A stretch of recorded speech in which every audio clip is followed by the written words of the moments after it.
Guys, gals, and non-binary pals, hello and welcome to another episode of Exilia Regalia Level 20 Edition. Yeah! You guys have officially reached the final leg of your journey. How do y'all feel? I'm here for it. Good. I'm so happy my first character I got from level 3 to 20. Yeah. Yeah, such an accomplishment for all of us. Oh yeah. Literally my first level 20 character. Like, I had one other one, but I think I got him to like 15, and then I don't really count another server. I was talking to the goons prior to this that this game, if we make it to July, which we most certainly won't, this game would reach 5 years. And that's fucking insane. Live the time of love. But, my friends, hello, my name is Fern Tart. I'm your humble Dumble Master for the evening, and tonight we have our crew of Punk Out Dog, CG, Joe Mojo, JFrost747, and Wicked River 97s. Whenever y'all are ready, or a couple minutes behind, so we'll go ahead and roll our test rolls, and we shall get started. 7. I want a good one for this. 13. Wait, that wasn't me. I'm kidding, 9. I was like, what do you mean that wasn't you? Ah, I see.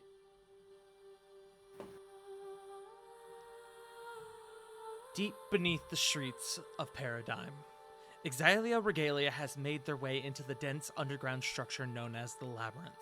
Deep below, a ritual is being conducted to harness the power of an eclipse between the sun and the two moons, Lunis and Cardera, a meridian union. The party, minus Lily, having freed Ariana Silverstone from the binds of one Elrock Nazir, engaged in a bout of conversation with Ariana, while their allies shared a heartfelt reunion with their long-lost friend. Ariana informed the group that the party had roughly 1 hour before the commencement of the Meridian Union.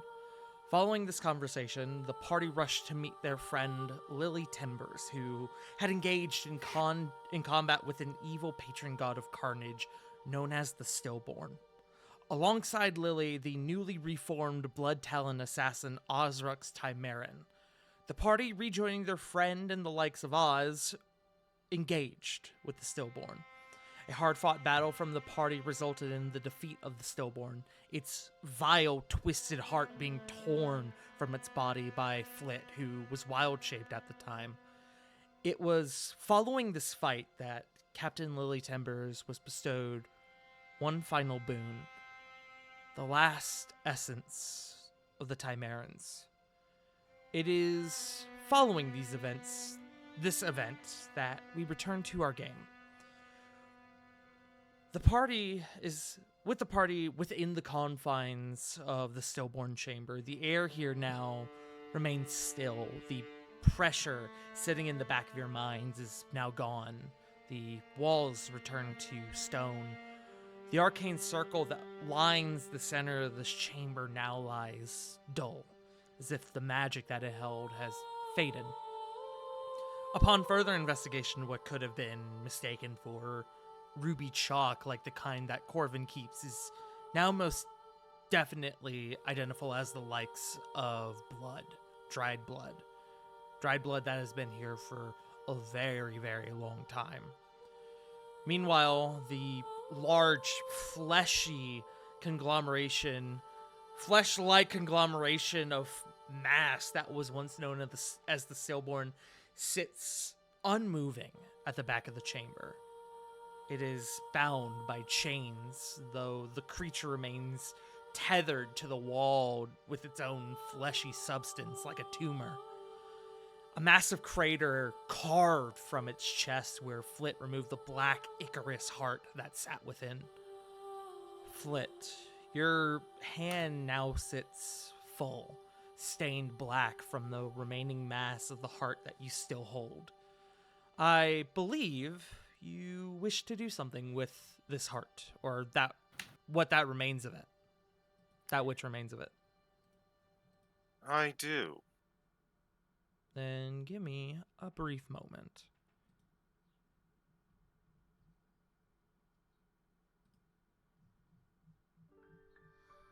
Proceed as you see fit. Flit will take the heart, remove it from the immediate vicinity, taking it away from these circles and chains to an open area. And she is going to take it and she is going to hold it aloft. Loba of Caldera, twin sister of... I almost fucking... Buho. Buho. I kept on wanting to say Bufo. Buho the Owl. By your request, by your plea, we have taken down the stillborn, put an end to their existence, their suffering. I offer this heart as proof that it may return to you.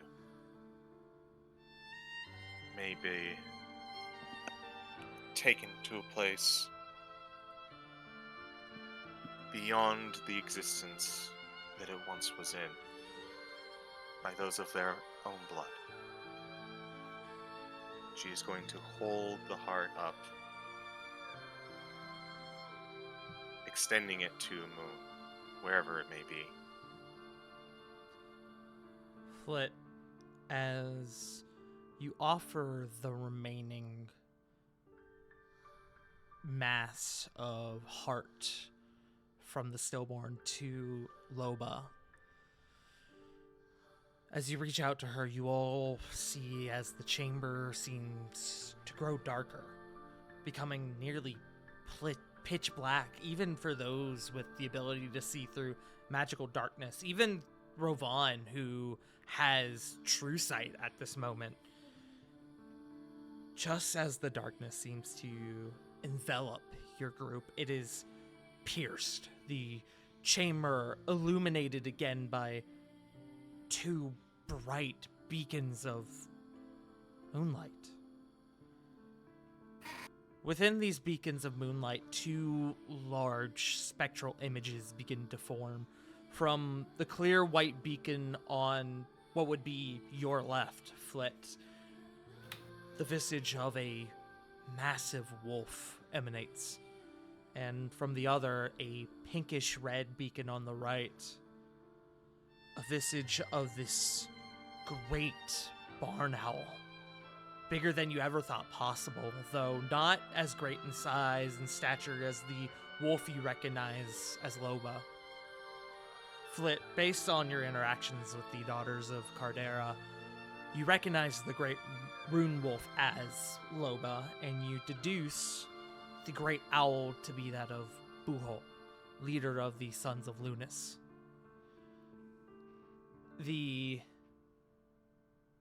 As they begin to form in the chamber, Flit, you see that the heart in your hands begins to dissipate, almost turning into the same moonlight that now bathes this chamber. The owl eyes you curiously, Flit, its head tilting from side to side. These are the ones you spoke of, sister. This one. And as it says that, it lurches forward almost to meet your gaze, coming maybe about 8 to 9 inches from your face. Absurdly close. The wolf speaks. Indeed, brother. I told you that they wouldn't fail us. The owl seems to retract and return back to its beacon. It would seem you were correct, my apologies, sister. And what's of you? Looking at you curiously, Flit. the two begin to speak like two halves of the same thought. The first being Loba. You've done us a great favor, but one with irreparable effects on this realm. To Buho. In short, how do you feel? Do you feel the strain on your heart? The guilt? Or perhaps you revel in the bloodshed, prideful in the slaying of such a powerful entity? The two of them look to you, Flit, expectantly for an answer.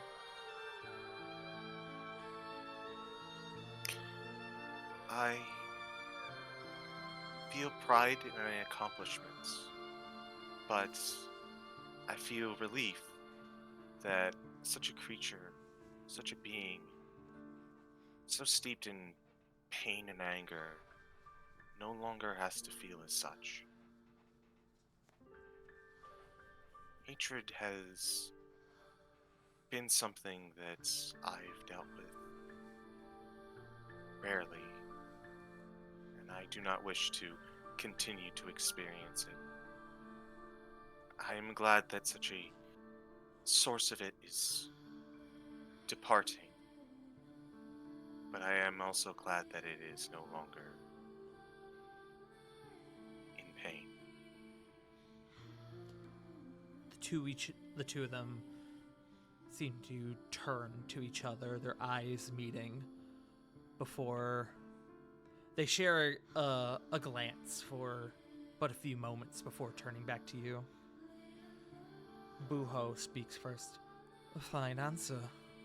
Despite the terrible influence they had on the world, the stillborn was still a sibling. Loba speaks in tandem. One with a terrible fate cast upon them. Their hearts weep, for we wish things could have been different. Buho speaks again. Nevertheless, we thank you. Back to Loba. Thank you. And then immediately following this, like almost instinctually jumping on top of that, trailing on the end of Loba's thanks, he too, thank you. So it's very much a, nevertheless, we thank you, thank you, thank you.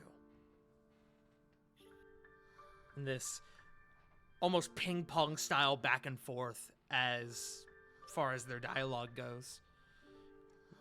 Following that, Loba speaks once more. And thus, our pact is fulfilled, and with it, prizes are bestowed and claimed. We offer your group power, enough to finish your quest, difficult as it might be. And the moonlight seems to intensify, becoming brighter and brighter to where you guys at a certain point have to cover your eyes. It becomes nearly blinding, and there is a surge of energy, magic maybe, that pulses throughout this room. It heals your wounds. It restores your mana. You feel yourself rejuvenated, but stronger than you felt before. The strongest you have ever felt, and the strongest you may ever get. This is for the rest of the group, as the rest of your group, we handled this last session, but in this moment, in-game, this is where your group would receive their level up. This is also where Cedric, because I had to think about this a lot, Cedric is going to gain back his resources. However, his hit points are not going to be healed from this.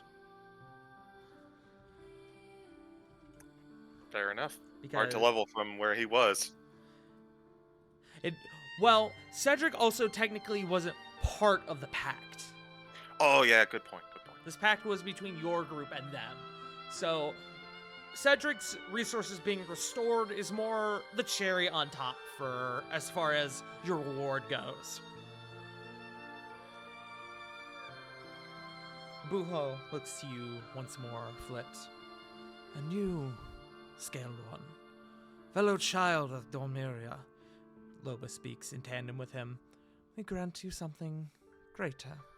Broken chains and shattered locks, your potential released, your true power. And Flit, a solitary beacon of light, seems to consume you. It is impossible to see, regardless of where you look. It lingers for a few moments, and you two, your form, your wounds stitched together, your innate magic's restored. You two are granted your level up. And above game, this is a way of you unlocking your Archdruid features that come with your level 20. But this is an in-game way of unlocking your final potential as a druid.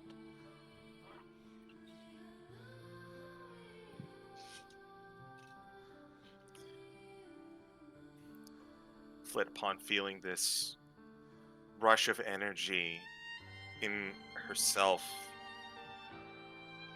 almost overwhelming for just a moment, but returns, and she feels her, she touches her hands, feels around herself.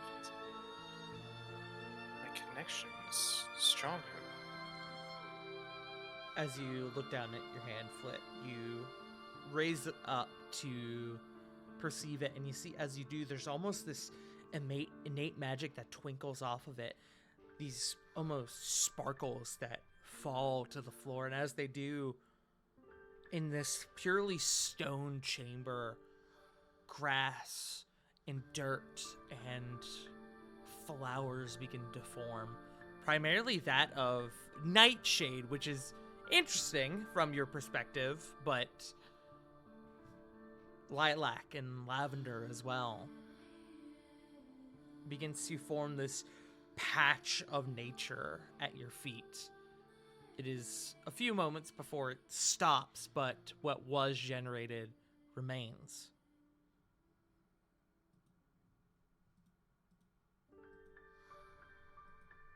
She marvels a little bit at it. She's kind of looking at everything. And she looks back to Lobo and Buho. And she will bow her head and say, I graciously accept your gift and reward.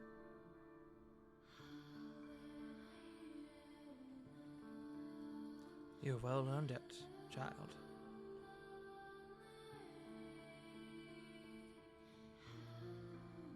With that,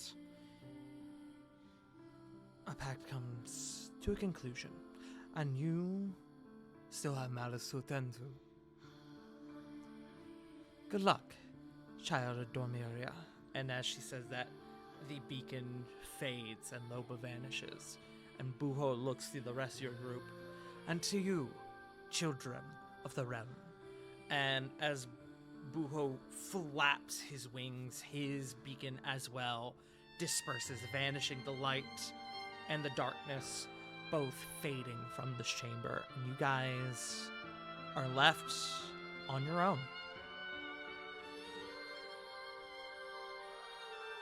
Stronger than you were before. You guys are now officially in-game level 20. Yay! Yay! With that, let me change your music again.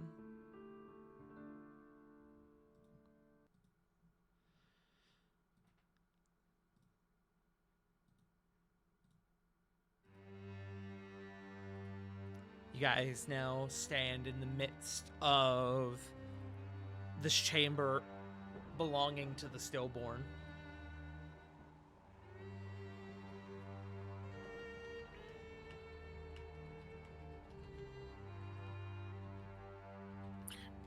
Flit's going to, after the scene before her, turn around to everyone else. Is everyone alright? Should be now, but still. I was gonna say I'm feeling much better now. I feel great. What glad to hear that. What? Lily, why was Oz... What happened there? Yeah, I was about to ask because, well, you know, generational feuding.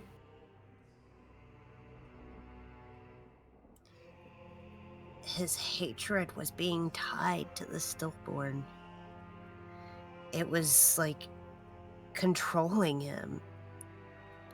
Argona asked me to save him.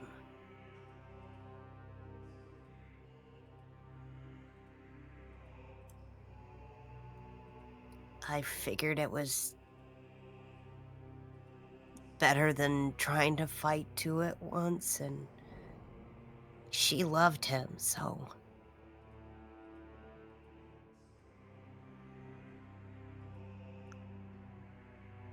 That... Wow. I didn't think we'd ever get to a point like that. You must really work wonders, Lily. She kind of smiles, kind of a genuine but sad smile. I'm just glad he's finally at rest. Both of them are. Diana speaks up at this juncture. To go the lengths that you did for him truly speaks to your character, Lily. You did well.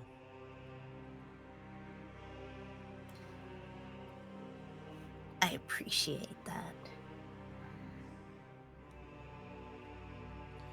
Stronger Cedric, than I am. what were you gonna say, Cora? Stronger than I am. Cedric speaks up. And then, of course, there's the situation with Elrock and Ariana, which you were unable to see the conclusion of that. I annoyed him to death, he says with like a very like proud expression on his face. I got to break his ribs a little. Like, legitimately speaking, I have never seen someone die of an aneurysm that hard since the time that Corey did it back at the wall, like, I don't know, like That was for Diana, and I do it again. Clarification. Well, above game, Corbin did the killing blow. Let me know Ariana did cut his head off. I'm just I saying. am taking... Listen, you are like, this is the inch that he always takes, alright? Fair Yeah, enough. but it was like he was blind with rage, and during that rage, she was able to cut his head off. He was so mad at Corbin. He was. I am fucking taking this win as I can, He alright? was I don't have a so lot in this mad. life. Still funny, though. Cedric will kind of speak up, turning to you, Lily. Yes, we had a successful encounter. Elrock is, well, suffice to say, he has been vanquished, and due to the efforts of this one right here, nodding at Corvin, Ariana now walks amongst us again, this time free of Elrock's control. Her and Garrett have gone on to help Esmeralda and the Iron Conclave, the Iron Covenant.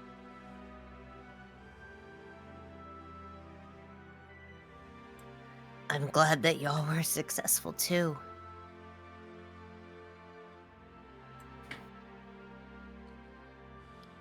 Perhaps now, looking to you, Flit, perhaps now would be a good time to report all the immense progress within the past, 10 minutes. Yeah, probably a good idea. So, Flit is going to start writing up a message, sending it out. One that you've already concocted for me. Indeed. Upcasting exposition for brevity. Yeah. Exposition for brevity, 9th level. He did. Exile Regalia here with lots of news. Oz, Elrock, and the Stillborn have been slain. Ariana has been freed and is traveling with Garrett to sync up with Esmeralda. She told us we have a little over an hour till the Union is ready, so that's our timetable. These last 5 minutes have been insane. And as this message goes out, we come to round 100 in your excursion. Your incursion, 100! even. Cedric kind of chimes in behind you, Flip. All teams, report in. What's our status? The first voice that comes back is the voice of Fangs, actually. We feel the great shift caused by the Steelbone's death. We've done well, Exilia Regalia. We press on. Now we hunt the snake, the 8th. Those of you who studied the documents, the dossiers on the Arbiters would be familiar with the 8th Arbiter, who I have a handout here for somewhere. There you go. The 8th Arbiter, Viren Dalmura, who is a Shadow Arkai, a Shadow Elf assassin who specializes in, well, as you can imagine, assassination. Known amongst the Arbiters as their go-to when they need to make someone disappear. Aside from Oz, of course, but the Arbiters don't really work in tandem with the Blood Talons except at the behest of Lucian. So the 8th Arbiter is the Arbiter's resident assassin. The second voice that chimes in is Adam. The 7th and 9th are putting up a heck of a fight, but we're holding steadfast.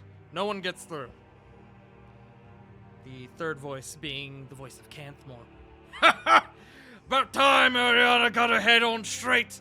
We've nearly taken the northern quarter. Won't be long now. Immediately following this is Cassius.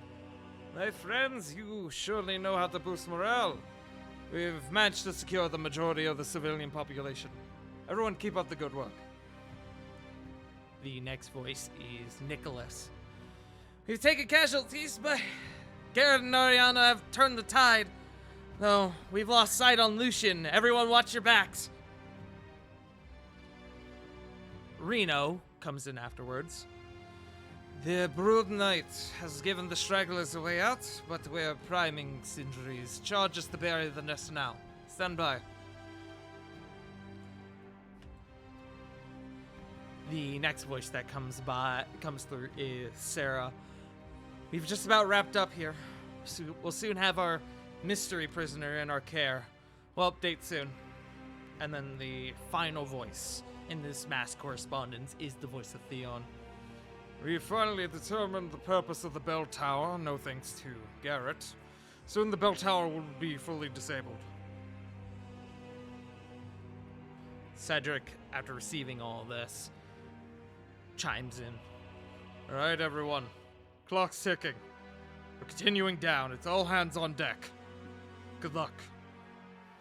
And then Cedric's gonna turn to your group. We need to move. If anyone has anything they must do it now. We may not get another chance.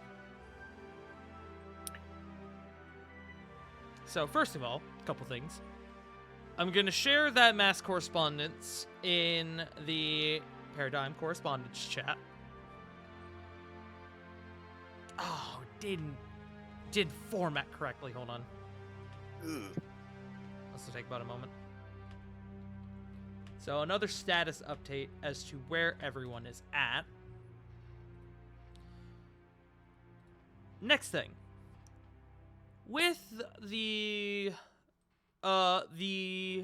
long rest, in quotes, that you guys have now taken, the restoration of your group, you may now, should you choose at this moment, choose to, majority rules, obviously, you guys can put it to a vote if you choose. You guys can, should you choose, go ahead and re-roll your entire initiative order, should you wish.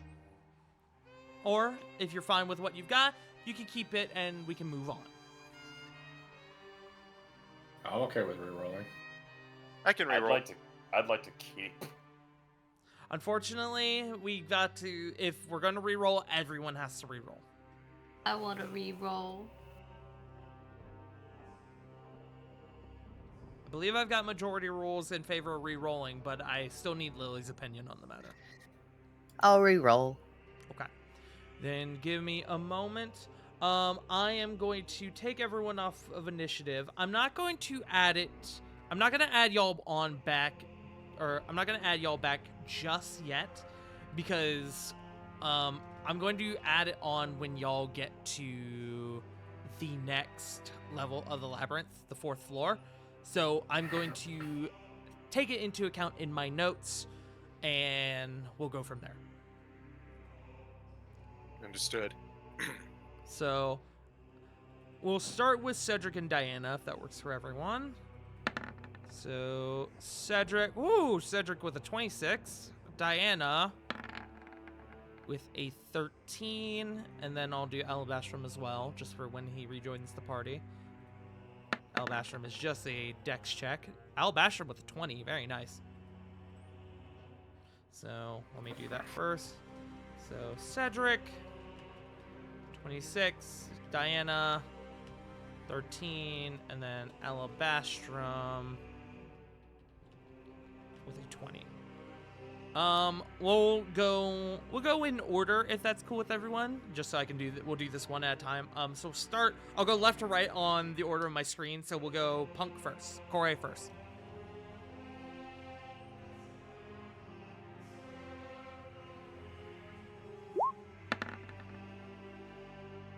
$18. That's an 18 for Corey. Okay. CG, Flit. There's 2 in there. 20. Okay. You will go before Alabastrom. Corvin. One last ride, Arthur. Put some stank on it. I gotta believe. Put some stank on it, Believe brother. in the heart of the dice. Oh! Aw. Damn it, Corvin! You ruined Roll everything. 20. Why the fuck? No. Roll 20. Why the fuck you gotta play with my emotions like that? Why that must could have you been a cuck 7 us? fucking team. Why do you How have dare to you fucking? cuck us? It almost How gave have a you have to bird- fucking make that thing bounce on it like that? Wait, what? You know what? Hey yo. You know what? Fuck it. I'll give y'all one last treat. I'll say that it was that 12 giving Corbin a 17. I'll put y'all together in initiative. You are, One last too ride. Yay! thank you, Thanks, Tari. You are God. too kind. Yeah. Then Rovan, you are up next. All right. Chat, you hear that? I'm pretty cool. He is Yeah, totally that's pretty. Our God's He pretty is a cool. kind Oh, DM. that is rough for Rovan. I'm so sorry, my friend. Our God is an And- awesome tart. He reigns Look. from oven on high. Oh, No. What the fuck was that? I was Hold the fucking altering. phone. What was that? I was altering a hymn from my church days. I'm sorry. I thought that was This Is Halloween for a second. No, it's All right, Lily with a 23. That puts Lily second in initiative, But So- not first. but not first. So, initiative currently follows. Why are you so worried about being first, you poor thing? Lily You doesn't like don't. having, have to go for. Blah, blah, I have River doesn't like going first. anxiety. yeah. That But initiative, It's your okay. new initiative is as presented, and once we get down to the next floor of the labyrinth, I'll insert this into the turn counter.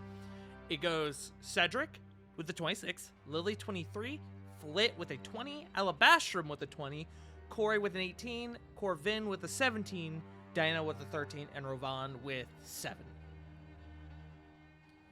So, with that, this is your last moment before we continue on, gamers. If you guys have any business you would like to do while you're here in the confines of the chamber, do any spell prep or anything, I will, in this moment, I will allow my prepared casters to swap out their spell should they choose. So that would primarily be my 2 druids and my cleric. And then, of course, standard rules of swapping out a spell for the other classes, like the Bard, for example. I'm happy with my spell list. Okay. And I hope you all took the time to add a new spell to your list from the week that you had. Between the week that you had. So funny thing about bards, they don't really get like a new spell to learn. It's still Well, you at should 22. have an extra spell to prepare. I don't prepare spells. Well, I mean, you should have a new spell on your list because the number of spells you have. Yeah, you have. Oh, I see. I forgot. Yeah. Yeah. I was thinking of the Bard standard sticks at 22 for like 4 levels. Yeah. Sorry, 3 levels.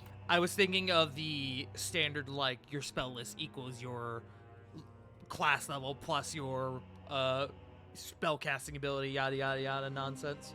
I forgot for Bard, they're like, yeah, you have this many spells now.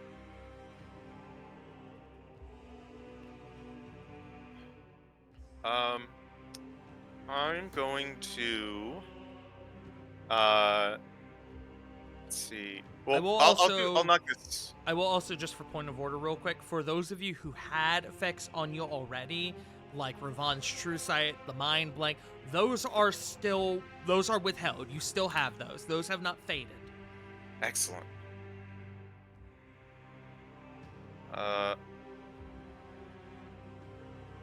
Alright, so I got a couple things to knock out. Okay. So first things first, re-upping Death Ward on Lillian Ravon. Valid.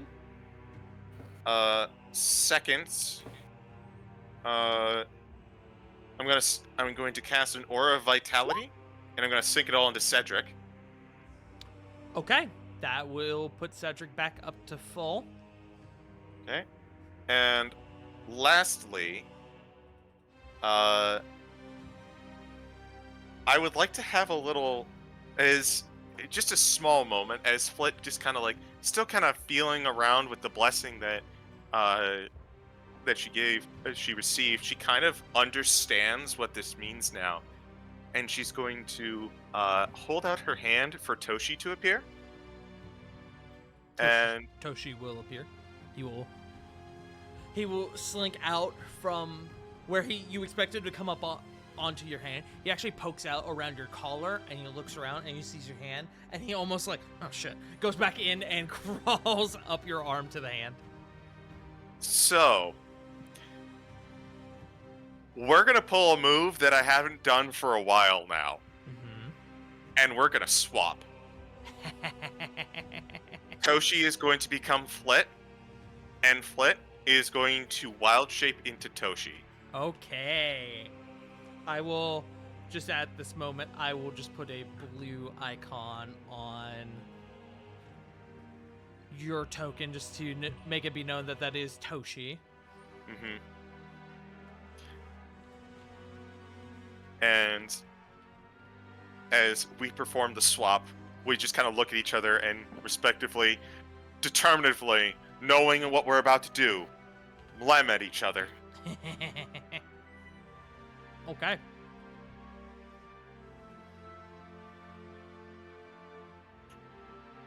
What about the rest of you? Anything anyone else would like to do at this moment? Lily wants to pull out her Rocky Talkie that she has with Genia. Okay. You pull She- out the Sending Stone, your Rocky Talkie, as it were. It fits comfortably in your hand. It glows this very dull blue color.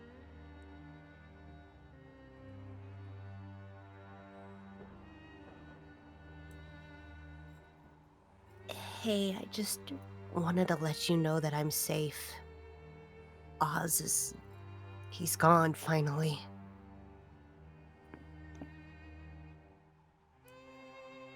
I miss you a lot and can't wait to be home.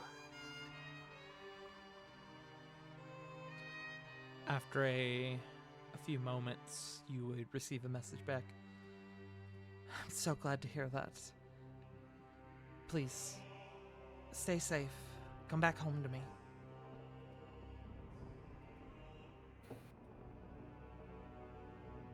She squeezes the rock tightly in her hand, just a single tear falling down her face.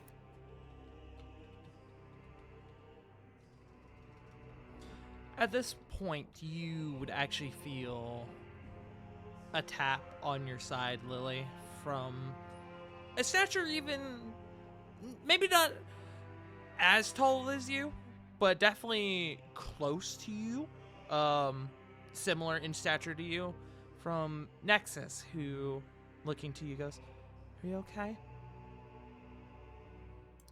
Lily sniffles. Yeah, I just miss Genia a lot.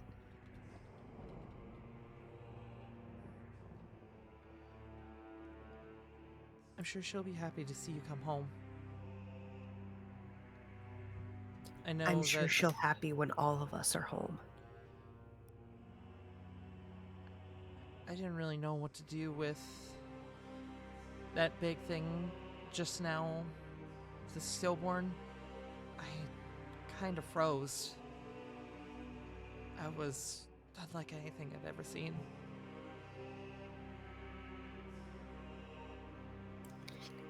It's okay to be scared. Just remember, all of us are protecting you too. He kind of brings his hands together, kind of almost like in a emotion, like he's warming his hands. Are you scared, Lily?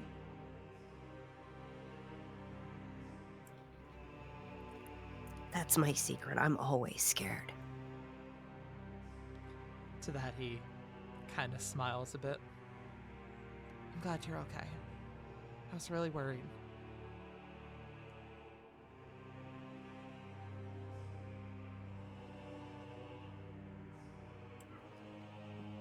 I wouldn't let that big thing take me down, no matter how small I may be. Do you think... You see he kind of staggers for a moment. Do you think maybe when we're done here, you could teach me how to wield a sword the way you do?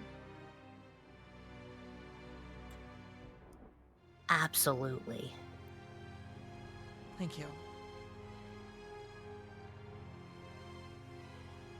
He smiles and he gives you a hug. Lily will hug back tightly.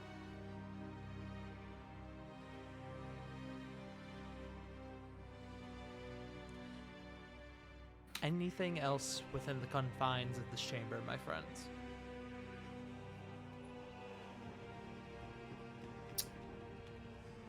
You only have an hour, correct? Roughly, yes. Based on the estimate you're given by Ariana. Oops.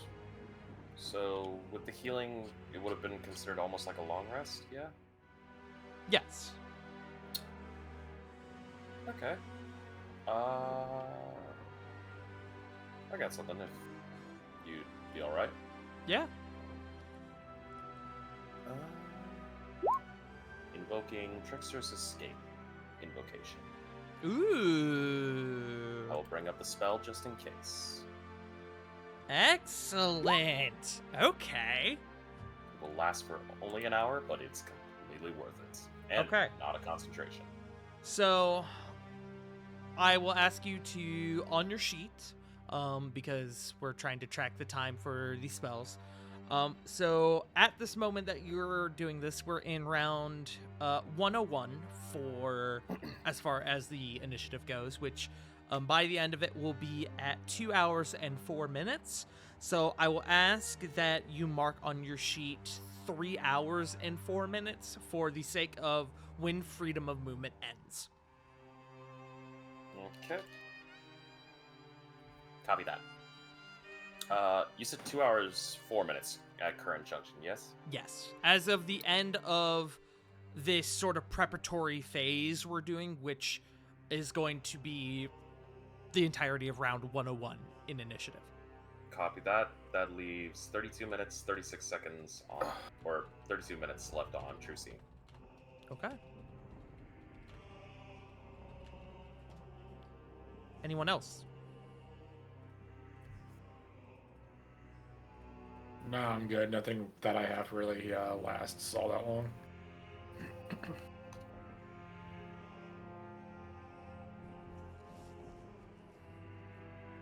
I'm good.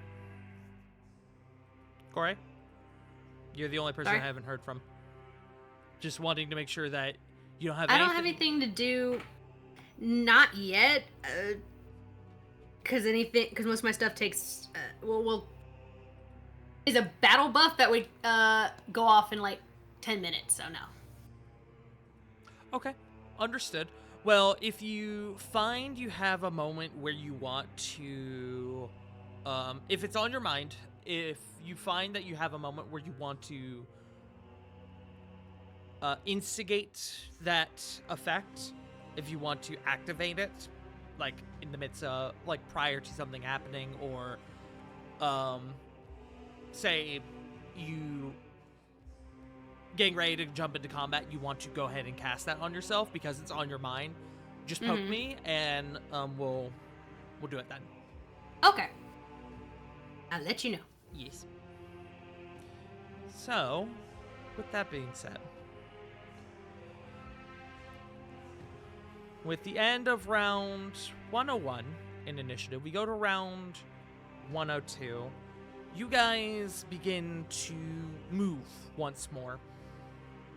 You head for the door and you exit the chamber, and for your members who came to this place on foot, you traverse this long hallway on the way here. But as you leave the chamber, now, it doesn't open out into a hallway. It opens out immediately into the room that you last came from on the 3rd floor, the large tiled room with the fountain and the organ. And in the midst of this chamber, a bit bloody and letting out a roar as he tears the head of a creature off, you can see, surrounded by bodies of Orion, stands Alabastrum.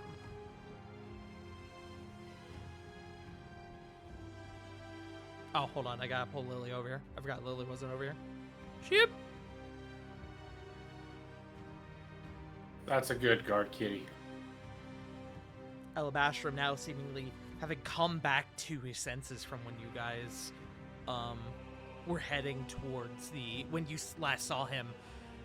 You see that there's not a lot of bodies of Orion. There's 3 of the quote-unquote standard ones. One that lays scattered across the floor. Another that seemingly has been thrown into the organ on the northern wall. And another that now has kind of flopped from the railing of the fountain, and now with its bloodied upper half now seeping into the fountain, dipped into the fountain, the water is beginning to turn red, and Alabastrum has pinned one of the slightly bigger ones, the ones with the flower-like head, and he has grabbed the tongue on the inside of its maw with his teeth and ripped it out.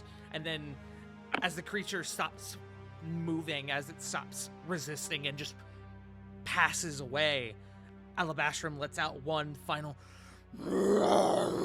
that echoes throughout the chamber. As you guys get to this point, Diana obviously rushes over to Alabastrum. Oh, thank the gods, you're okay. How are you doing, my friend? And kind of seeing the wounds upon Alabastrum, Diana's going to go, hold on, let me tend to you. And is also going to do, hold on. Let me find it. That's not what I want.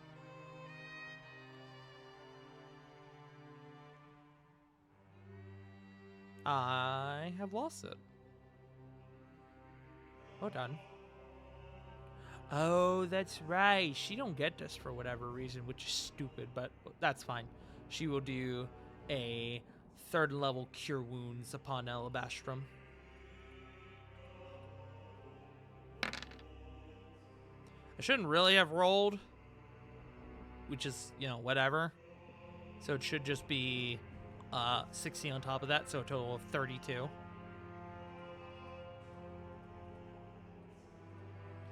I guess it still rolls it for the higher level casting, which is annoying, but whatever, that's fine.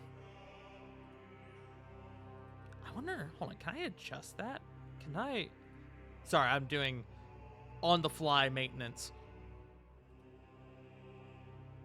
Oh. Hold on. So if I do this now, will you just... Nope, not what I wanted. Nope, still not what I wanted.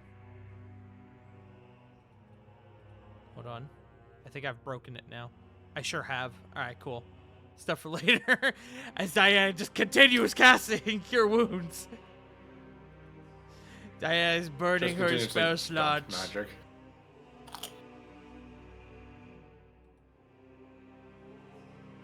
That is fine. Again, stuff for later. But, Corvin, with your knowledge of the fuller plans here, within the confines of the paradigm from what you saw, you're pretty confident looking at the chamber, kind of regathering your bearings. You're pretty sure this door across from you is your way down to the next floor. Oh, what Or a at least- marvelous coincidence. Or at least the closest way to get down to the next floor. He'll just kind of point that out toward and just kind of mention that to everybody. If I remember correctly, cheeky grin, we should be able to head down to the lower floors through that door there.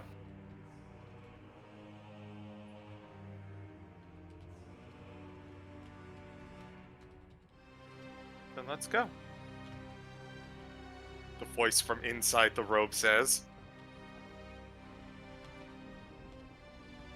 For the sake of brevity, your group continues. You pass through the door, and sure enough, on the other side of it, there is a large winding stairwell, and I'll kind of put everyone in the confines of this chamber. There's a large winding stairwell that goes down onto the next floor of the labyrinth. Your group, provided you have no other business on this floor, is going to descend down to the next stage of the labyrinth. I'm good to go. I think so, yeah. This was the 3rd floor in the labyrinth, yeah? Correct. Okay. Basement 4. Basement 4. With that, give me a moment while I go ahead and put your initiatives on the next map. Y'all feel free to talk amongst yourselves for a moment here.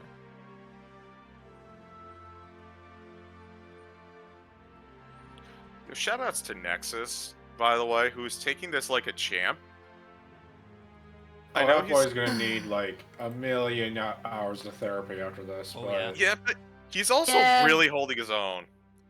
I am, in truth, I've been rolling a lot of wisdom saves for him because he's been seeing a lot of shit down here, and he's been kind of killing it.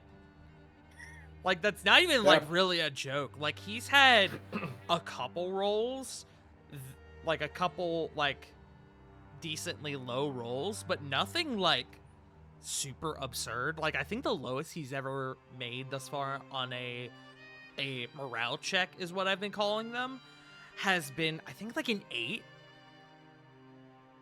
Which is not Nice. terrible for a child in this sort of situation. Yeah. He is determined. Yes. I'm glad, because he begged and pleaded to come on this mission. Corey, your He son begged to has- come to war. Corey, your son has the mind of a fortress. He begged to come along here. Corey's just proud, like that's right. Ugh. I was gonna make Not a like mi- that's right, but like, oh, thank God, because if you fell apart, I was gonna feel extra bad. I was gonna make a mind goblin joke, but then I realized that probably wasn't gonna be the best thing to do. No, when no, referring to not a by child. Nexus. Let's not. What's a mind I'm just goblin, saying, if Corey? It's a mind goblin. Was it my god? Was Goro my god? I'm gonna stop. Alrighty, so as your group, let me actually real quick. I'm going to change my music because now we're getting it to something a bit different.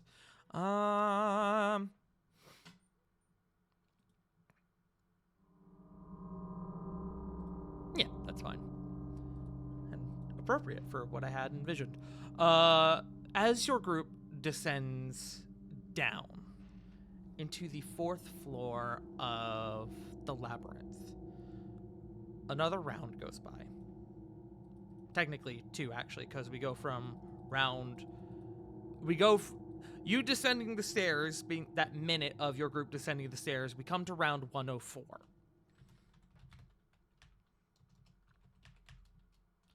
Moment.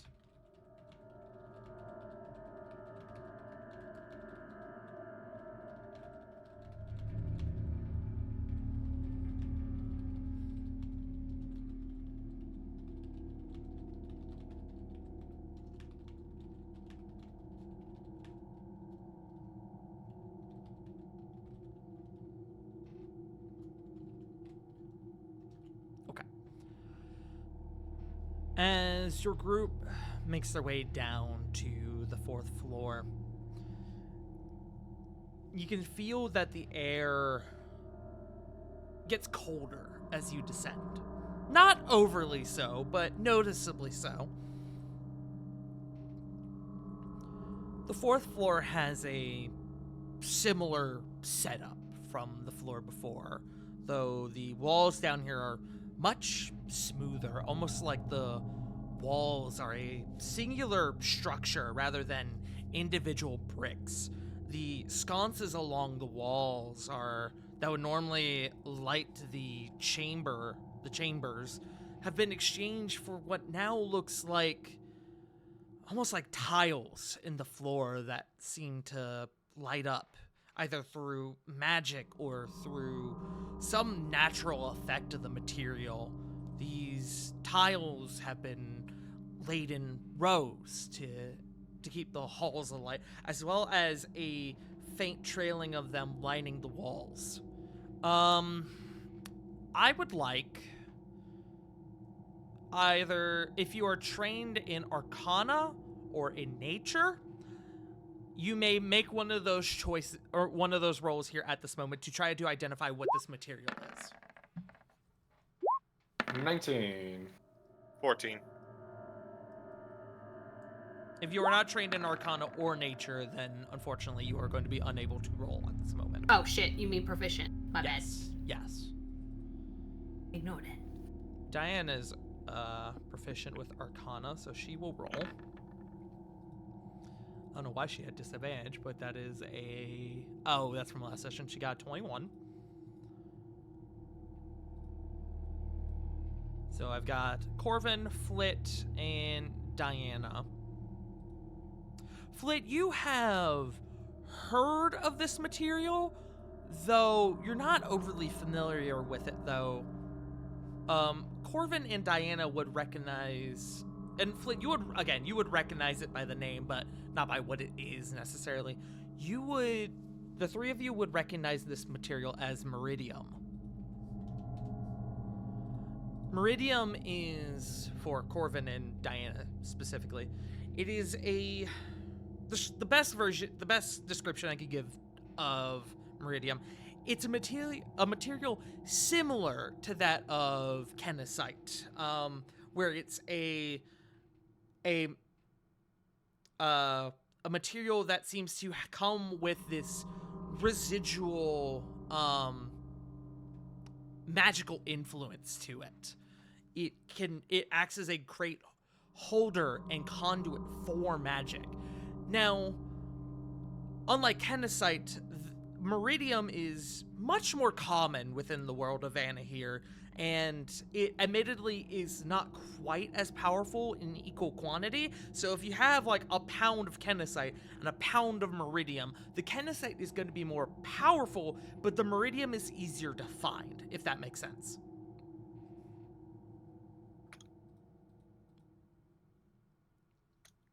Okay. Noted. So, so in theory, the Meridium is more of like, I mean, you said like a conduit, so like someone could channel a spell through it to like say like reach another destination or something. So, like Kennicite, where Kennicite, you guys have Kennicite, and you can use the Kennicite to store spells or use it as a material component. The same goes for Meridium. Just Meridium is not quite, it's more like a more diluted version of the Kennicite, if that makes sense. Oh, so it's more like It's not as powerful as the Kennicite, but it serves the same Gotcha. purpose. If anyone's familiar with Dragon Age, Meridium is very, very closely adjacent to Lyrium in the Dragon Age franchise. It is a naturally occurring magical mineral within the world of Anahir. Or mineral with Gotcha. magical qualities. But as your group is kind of making these discoveries and you touch down onto the 4th floor of the labyrinth, your attention is immediately drawn by the sounds of what sounds like bones breaking and flesh being torn, the sounds of ravenous eating, digestion. And as your group touches down, you look to your left side, what would be the east, and through what appears to be a broken door, and I mean like broken, like nearly torn off the hinges, and it's a pretty sturdy door, sturdier than what you guys had seen before, where the doors are made of standard like wood. These are almost made of iron. Through this torn open door, you think as a result of the brood night that came upwards before, you see what appeared to be a group of Orien beginning to consume 2 bodies of members of the Hellfire Assembly down within this chamber. And as you guys touch down, one of the ones with the flower heads, upon scarfing down what looks to be a hand, its gaze kind of turns towards you, and it lets out, if anybody's watched Jurassic Park 3, that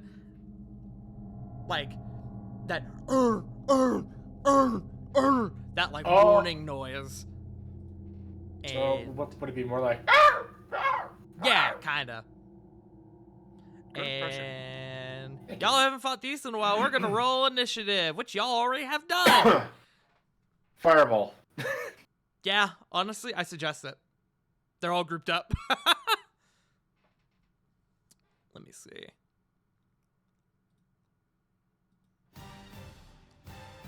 With that, I get to make my first roll of the night.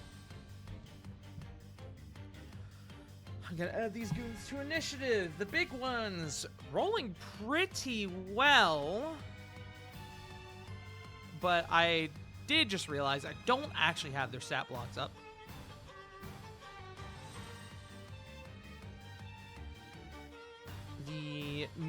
I like to refer to the bigger ones in this circumstance as just medium Orien. So he's got a 19, okay? Or at least they have a 19. And then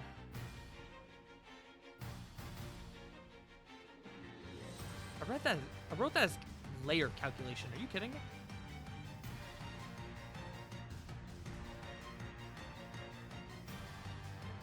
I realized that I put my layer actions as layer calculation.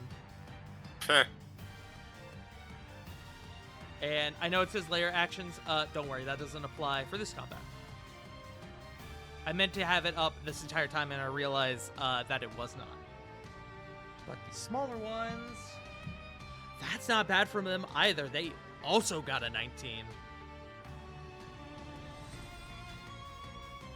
So, with that, we immediately go into initiative. Cedric, sword in hand, is going to rush forward. Well, he can't make it all the way, so he's going to take out his longbow. And I think he's going to try and go ahead and knock out the small ones real quick. So, first have his advantage. So, 21. 11. Okay, 3 more. 20, 14, and 15. Which all of those hit, actually. So, with that second shot, the first one here will go down, immediately dishing out 2 to the chest of the small one right as it turns around. And then to the one next to it. Another 2 arrows which pierce the creature very similarly in the abdomen, but it still manages to hang on. That's going to be Cedric's turn. That's going to bring us to Lily. Okay. 5, 10, 15, 20, 25. And as you guys are moving along, you'll notice the 30. white tiles along the floor. That is the meridium that I mentioned before. It's almost like, imagine like a light fixture on the ceiling, but it's built into the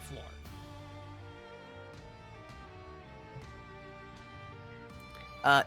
Using her beautiful new long distance. Do I still have that? Actually, am I still transform? You are not under the effect of the effects from last initiative. Okay. But you so, do still have the one ranged attack if you wish to Awoken Heart. Yes. Okay. Awoken Heart goes up. How long does Awoken Heart last? Not very long. Hold on. I want to say it's only a minute.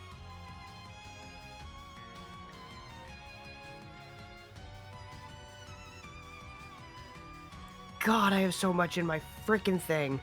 There it is. 1 minute. Okay. Yeah, you can do that should you choose. Yes. Okay. Lily is going to Awoken Heart. And then I'm gonna use my long distance. What was the other small one? This is the one that Cedric had attacked, the second one. The one that is now damaged. The one now having 2 arrows embedded in its abdomen. Lily's gonna go for that one. Okay.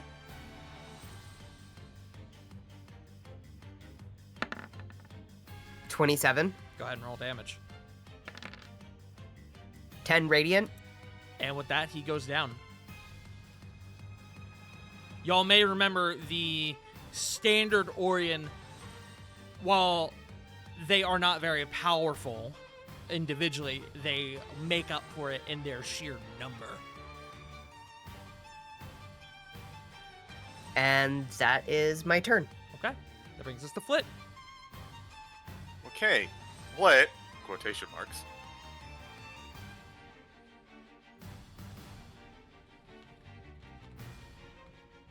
We're gonna move up here, and we're going to we're gonna keep it simple. We're just going to cast Produce Flame on this guy. Okay. Go ahead.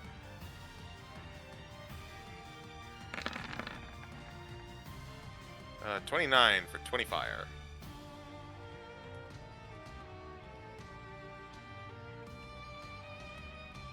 Okay. That does hit. If it's okay with y'all, I had a quick thing come up. We're gonna take just a quick break, real quick. This should be just a few minutes, okay? No worries. Yoki. And then we'll come right back to Flit. All right, gang, we'll be right back. Alrighty, friends. Apologies for that. We are back. Slight emergency.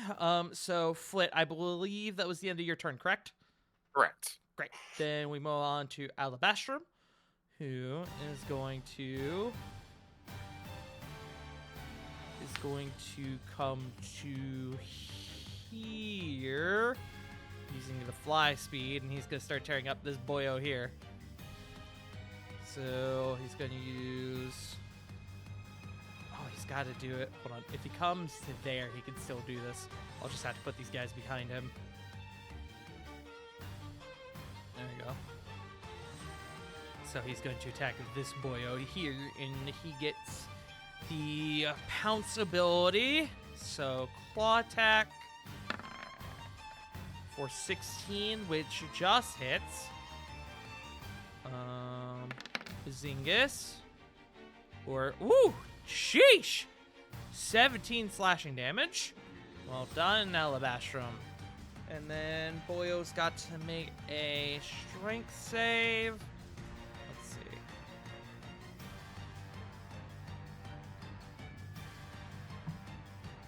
He's going to fail that incredibly so. So he's going to get knocked prone, which means Alabastrum then gets the bite attack with advantage as a bonus action. So prone, Alabastrum, bite attack for 24. That will hit for an additional 16. Wow. Good God. All right. Alabastrum is beginning to maul one of these creatures. It's going to come to the medium organ.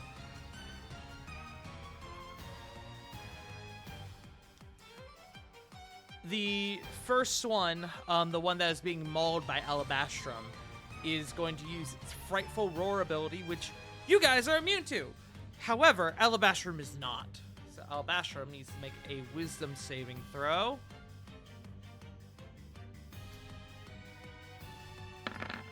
Which, hold on, I need to check. I didn't mess that up, did I? Because I don't think... Okay, no, Alabastrum does not have any save proficiencies, it looks like, which is good to know. But a 19 causes him to succeed, meaning he just roars back in the creature's face as it begins to scramble back up to its feet, or at least try so. And then, so that is, I believe, all he can do when he does that. Yes. Then this one.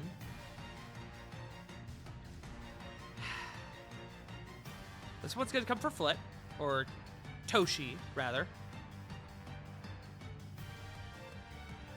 So, first of all is the bite attack. That is a 20 to hit. Hit Toshi. GG.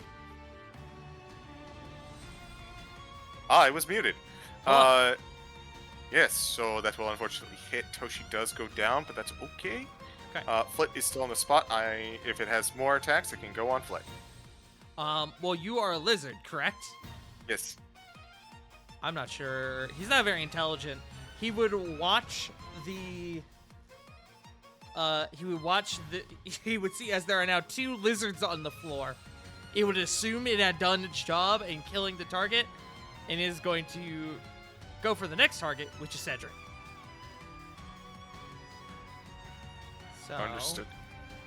Claw attack on Cedric. That is going to hit. That is a 23. That is going to be 14 slashing damage to Cedric as it rakes across the front of his armor. And then this one is going to go for Lily. So Lily, bite attack on you. That is a natural 1. First one of the night. Severity? That's just going to miss. What about the claw attack, though? Claw attack is a 22 to hit you, Lily. That meets. Okay. You do have your action if you want to use your defensive duelist, I believe. Actually, yeah, I'll do that. Okay. The defensive duelist, you take your blade and you actually just kind of hold it out to the creature, and it kind of staggers for a moment, starts kind of creeping back a little bit due to the arcane, fascinating nature of your big glowy stick. Doesn't seem to be a fan of it. The 2 standard Orient are going to come here and they are going to assist the big one that is being mauled by Alabastrum. I'm gonna have to fix what I'm looking at because there's no way that's right. But stuff for later. That will hit on the bite attack from the first one for 7 piercing damage. And then from the second... Oh, that's right. That's why I did that. Okay. That is right. That is just weird. I might need to revisit that stat block. Pass me, what have you done? The second one does get a crit on Alabastrum, which these guys is not admittedly that big of a deal against your group, but still. Doing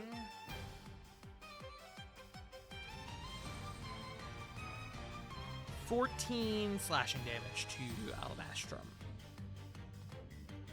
as they pounce on Alabastrum and begin to start tearing into his hide. But that is going to be them. We come to Kore.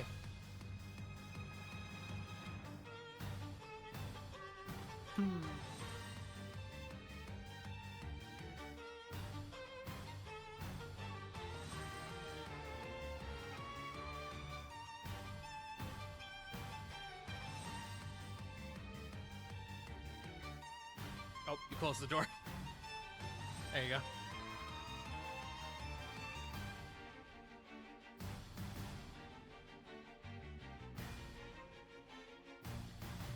Wait, I couldn't have gone out of there without getting an up attack. He is squaring off with Cedric. I'll roll to see if he would make one on you. He's not super smart. That's not one. He's not gonna pay any attention to you.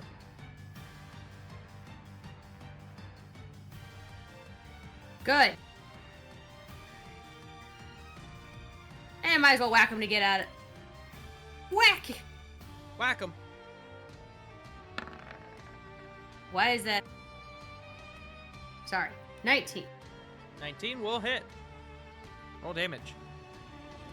I'm sorry, it's 21. Sorry. It is a 21. I was wondering where you got the 19 from. My thing was scrolled up in the chat for some reason. Thank you. Leslie. Oh, got you. But yes, 21 will hit. 14 bludgeoning. Well done. Okay.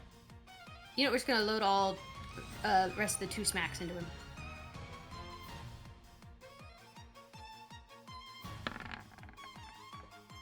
$24. 24 will hit.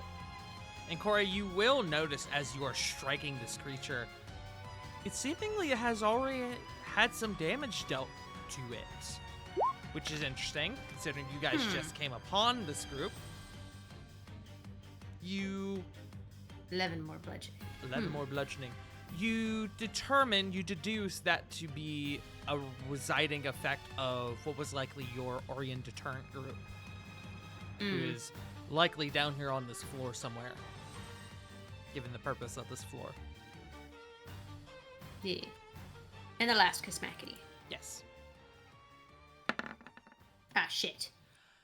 Right? Roll me Nat one. severity. 18. Okay, you are just going to miss. Fine. Okay, brings us to We'll Corbin. shoot a lot just in case, and then turn. Okay. You can't Shillelagh. Oh, you that's use right, your because I used bonus it to action. attack. Yeah. Never mind. Turn.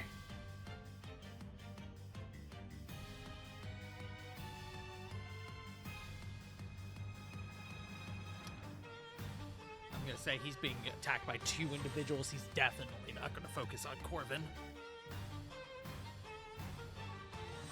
Joe, you there, bud? Oh, I'm here. I just forgot I was muted. You're good. Yeah, no, shooting the dude that's like directly in front of me with Avenue. This one? Yeah. Okay. You're on a roll with that gun, and not in a good way. The funny thing is, this is like the second roll tonight that it's like, oh, yeah, we're gonna be the big number. Psych. Yeah. Sorry, man. Nah, it's cool. I'm just gonna bonus action Vicious Mock him Okay. and go say something along the lines of, oh my god, you look as bad as I am. Oh, he's gonna Much better. absolutely fail that. That's a 3 on the die. 13 psychic and disadvantage on his next roll. It looks to you at that and growls at you, but you do see it's starting to back down somewhat. I believe that's all my movement. So Also, I like fast to return. think Corvin didn't miss. He just saw that he's standing off with Alabastrum and opted not to risk hitting Alabastrum. That's my headcanon. Sure, let's go with that. Shifty eyes. Gotta come to Diana, who is going to come here. Is going to look to this one and is going to do a good old Sacred Flame move. Actually, no, we're gonna Firebolt, methinks. 21 for 20 fire damage. As it hits it right in one of its mouth flaps and it squeals and skitters backwards, almost trampling you, Flit. That's gonna be Diana's turn. We come to Rovan. Get in there, big man. Okie dokie. Oh. Two-handed strike with Raikiri. Okay. And fling.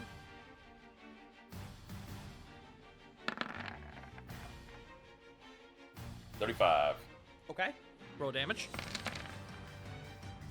11 slashing, 8 lightning, 4 radiant. Did you? I believe you fixed your sword, right? From when you guys had that encounter with Elrock.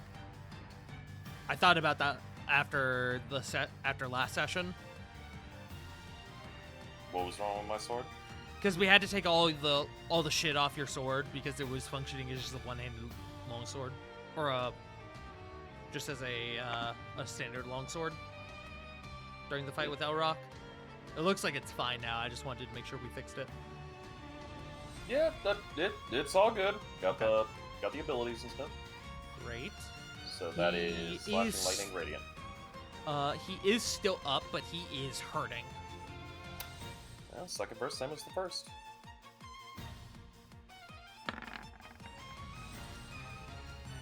Double 20 wins. You're very much. Your modifier will kill him. He's got 5 left. Yeah. As this one is overwhelmed by the onslaught from Diana, Cedric, and Corey that you rush up behind this thing. As soon as it turns, its mouth opens up and you plunge that blade straight down its throat. Anything else, my friend? Move in the last couple feet to do flank. Okay. Alrighty. That's it. Let me just go to my round or my assault tracking moment.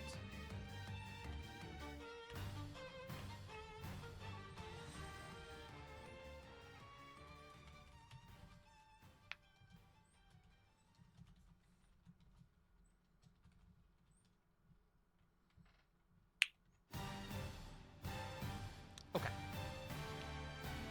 Top of the round, Cedric is going to come up to here, pulling out his longsword. He's going to do this one-handed, and he's going to square off on this boyo here. Or not, sorry. Not one-handed, two-handed with the Greybringer. And he's going to have advantage on all of these, meaning he can save his shit with Nexus. Okay, 23. How much health does this guy have? Yeah, I'm gonna go ahead and just roll all these. Ooh, there we go, spicy. Okay, so 3 hits and a crit. 12. What is that? 29. That's the crit. So 29 plus 18, 47. And then, damn, 18. For a total of 65 as Cedric absolutely rains hell down on this one, accosting Lily. Hey, speaking of, Lily, it's your turn. Don't we like easy encounters following a rather rough one? Very much so. Lily's just gonna start stabbing the one in front of her. Yeah. That's the one that your friend Cedric is currently decimating.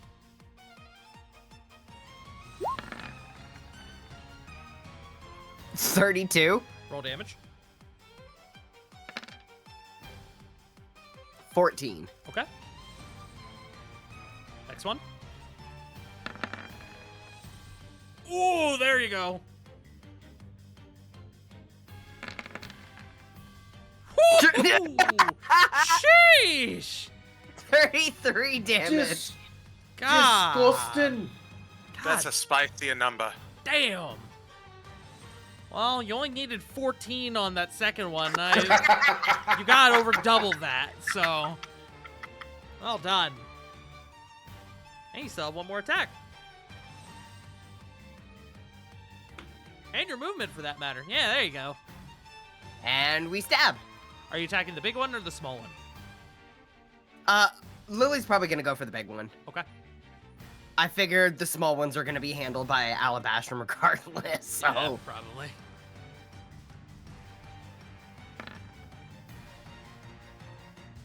$33, I'll do it. 20 radiant. Okay.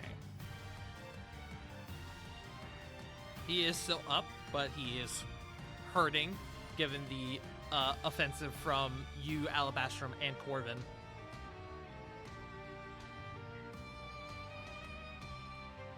Is that your turn? Yes, that is my turn. Come to Flit. Flit, you are a Okay. lizard. I am a lizard, and I'm going to scurry on over here Okay, as a hold on. lizard. You are a lizard. I am tiny. I scurry. Oh my god, you're so fast. Meow. Meow. I'm going to be In fact, that not would make tiny in a second. Ah, damn it. Hold on. Let me make you shorter first. There we go. Eep, I tiny.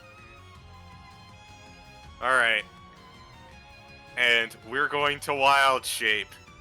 I emblem him and cast Inflict Wounds. I'm going to be size large as I think that these guys don't very much like fire. So let's become a fire elemental. Okay.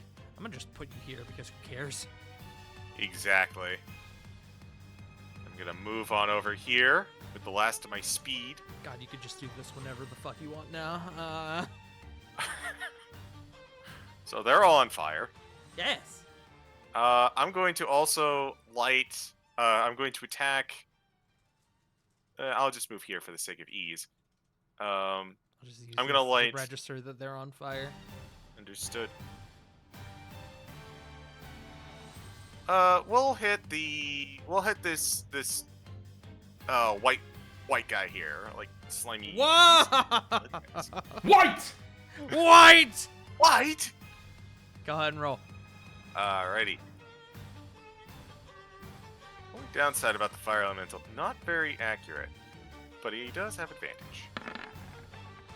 Oh well, that's Oh, you're absolutely gonna kill him. I promise you that. That's literal spice. yeah. D-Spice. Well, you say that. I don't do a lot of. Well, I guess. So Spice. that's He's not very strong, my man. fair enough. Oh, well, So that was a garbage roll. it was a garbage roll. 15. No, wait, 20. 20? 20. That's how Wait, much he had how- at full health.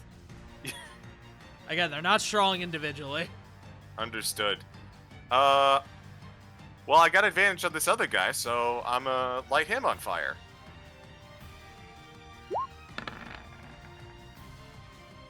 That's 19 to hit. That will hit. You're rolling. You said the other small one or the big one? The mouth flap guy. Okay, okay. That's 16. 16. 16. He's not looking hot either, but he is still up. That's my turn. Okay. And for the future, whenever we come out of combat, I'm going to presume that at the end of combat, because you can wild shape infinitely now, that if you, unless directly specified to me, I'm going to presume after every combat you're going to come out of wild shape from this point on. Fair enough. Okay.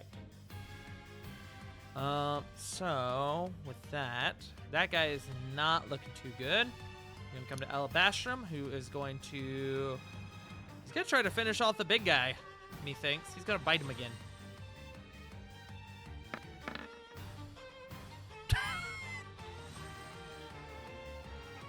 It's another nat Thank you, 20. advantage. Woo! Very I think you similar got him. scene to what you guys saw before, where he grabs the tongue and rips it out from this thing's throat. It's gonna be Alabastrum. And the big ones are now off of initiative. We're gonna come to the one small one who, I think he takes the damage at the start of his turn, right? From being on fire? Correct. He going to take 1d10. Okay. 8. 8. Okay. He is not a fan of his current situation. Nor is he a fan of being on fire.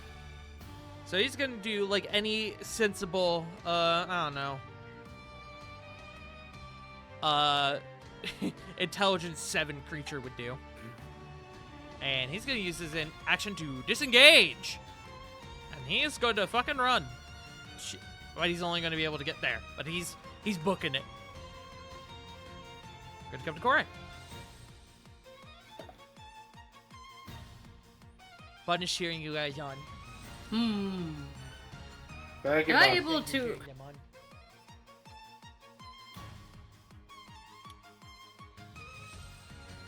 Guiding bolt. Get him.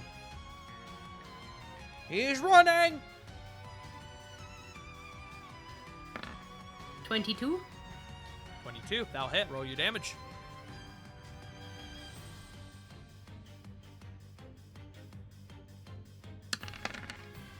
$14. 14.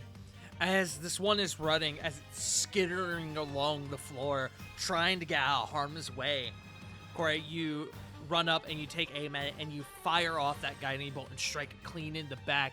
It stumbles head over heels and falls and stops here clean.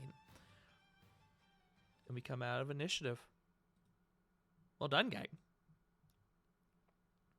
Got him.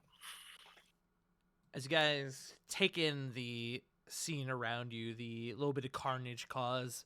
Now, you look further on to where the other standard Orion, that last one that was running where it crashed just now, and you see beyond it what appears to be a lab of some sort. Tables and what appears to be Magitech screens and devices.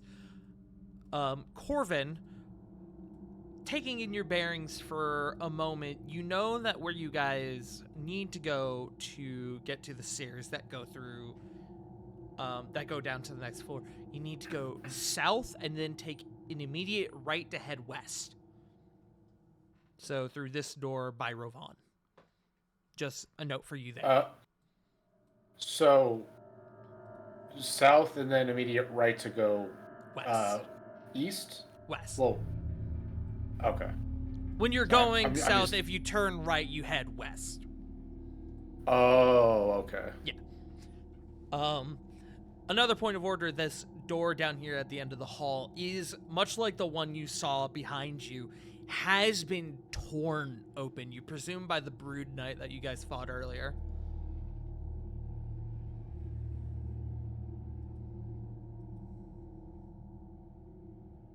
But with that, we will reset initiative to round 106 as you guys have finished this encounter here. Let me make a note here.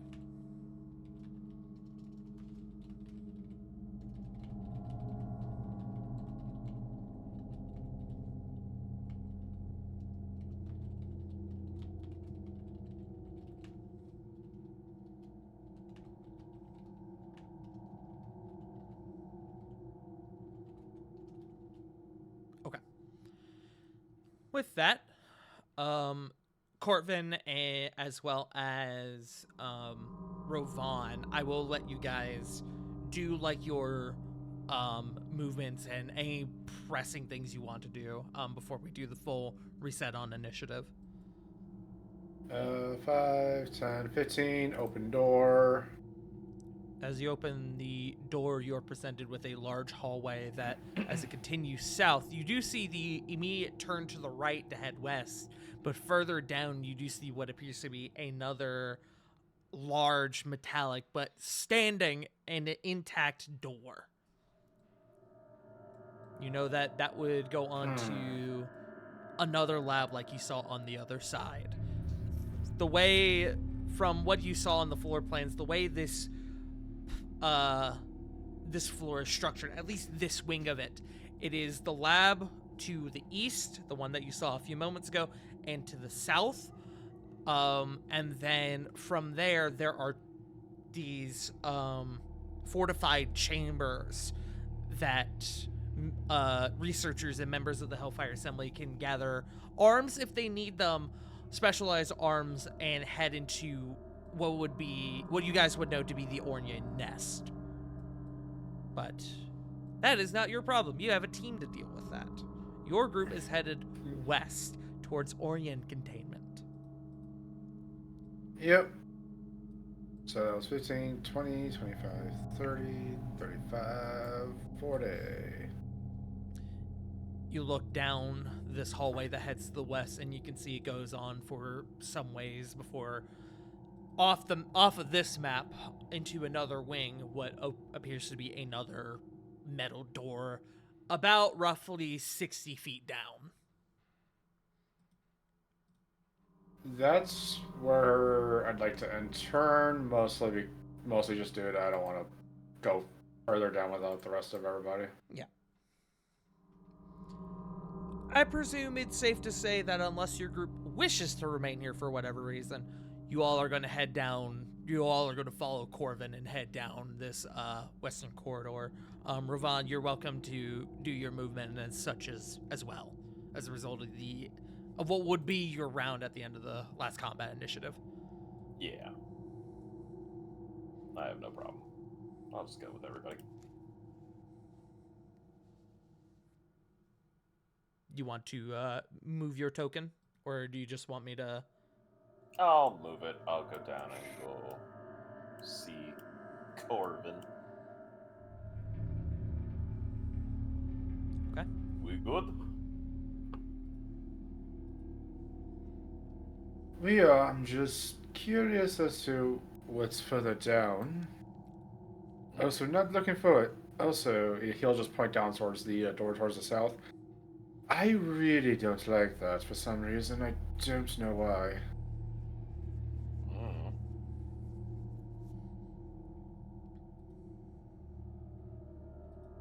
Okay. I presume everyone would wish to follow and begin heading west. Is that a strong assumption to make? Yes. At this juncture. Okay. Then I'm going to start moving tokens. I'm going to pop y'all here.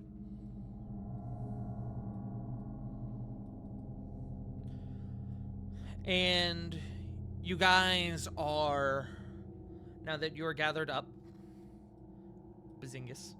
Another round goes by as you guys exit the eastern wing of the 4th floor. Let me write this down real quick.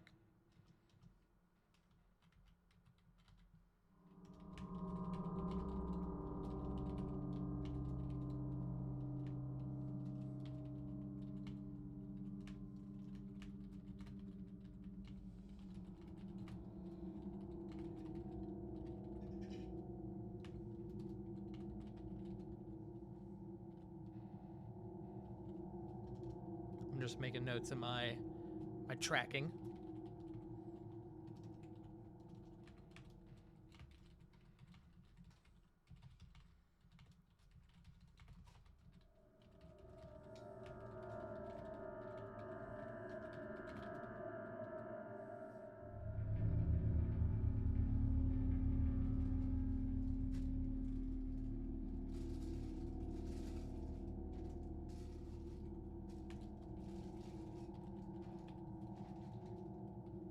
Okay. As you guys continue on west, admittedly, despite the atmosphere around you, which is admittedly quite different from the chamber above, this almost like pseudo sci-fi sort of chamber around you, very Resident Evil. Very, if anyone's played Resident Evil 2, very Umbrella Laboratory style shit, which is a little thematic. Welcome to Nest. Yeah, truly. As you guys continue onwards, you guys keep expecting there to be like traps or any sort of thing to keep you away from the chamber that you're approaching, but there is no such obstacle. There is nothing keeping you back. As you continue on, you approach the chamber, and as you guys make your way to the door, there is, on the other side, you hear the muffled echoing of a voice you don't recognize. Two voices you don't recognize. I've already told you, Alterum, I'm in no need of the protection of you or your fellow arbiters. No, please, leave me. You're disturbing my work. Corvin, you would definitely remember this. A couple of the other members of the party might as well. The name Alterum. The name Alterum is the name of the 12th arbiter of Lucien's arbiters. Visual representation for y'all. A powerful dragonborn of unknown descent, though the suspicion is either white or blue given the pale, almost teal color of his scales. Alterum is an expert in most forms of combat, but seems to excel in blending magic with hand-to-hand combat. He's ruthless but tactful, his tactical mind and efficiency making him the most highly regarded of Lucien's arbiters. If the arbiters didn't already have a leader in Lucien, Alterum could easily act as a de facto leader. As you guys hear this voice speak out, it is met after a pause by this deep gruff, "Very well." And hear the clanking of armor seemingly walking away from this chamber. Most to be believed through the other side, the direct other side of whatever this chamber you're coming up to is.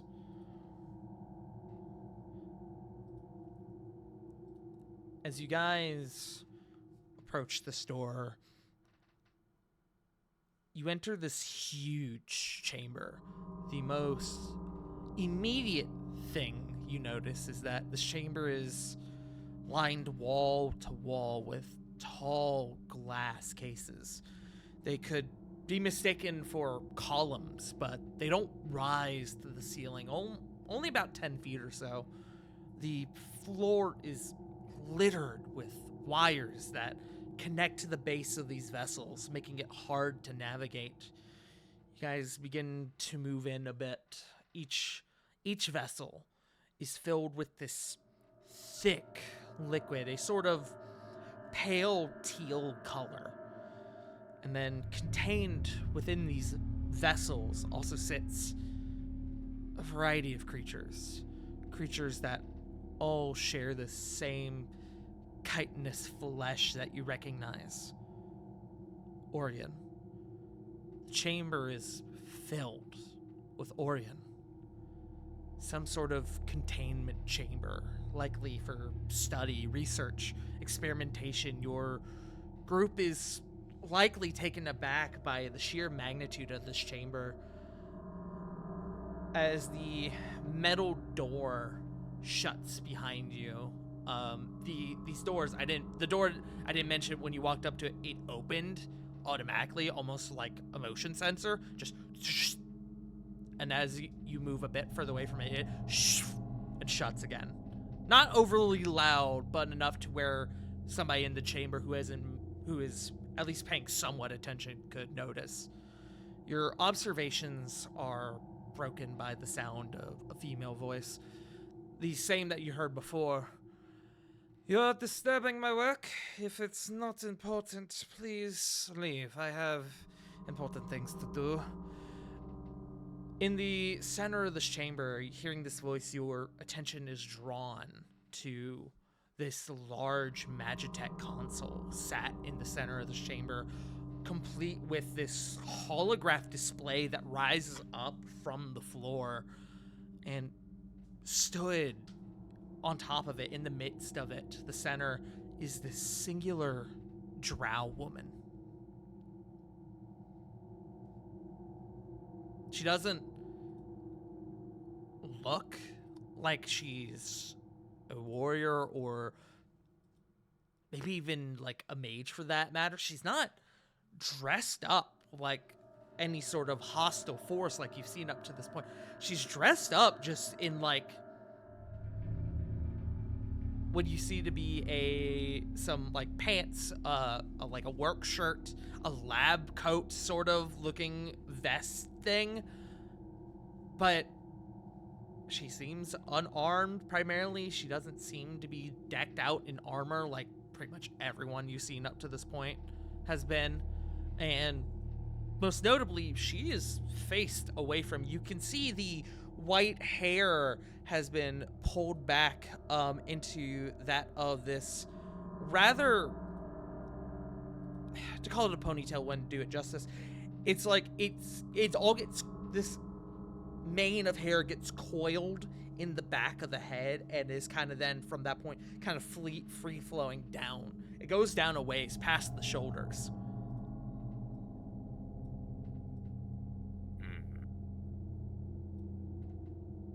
What do you guys do?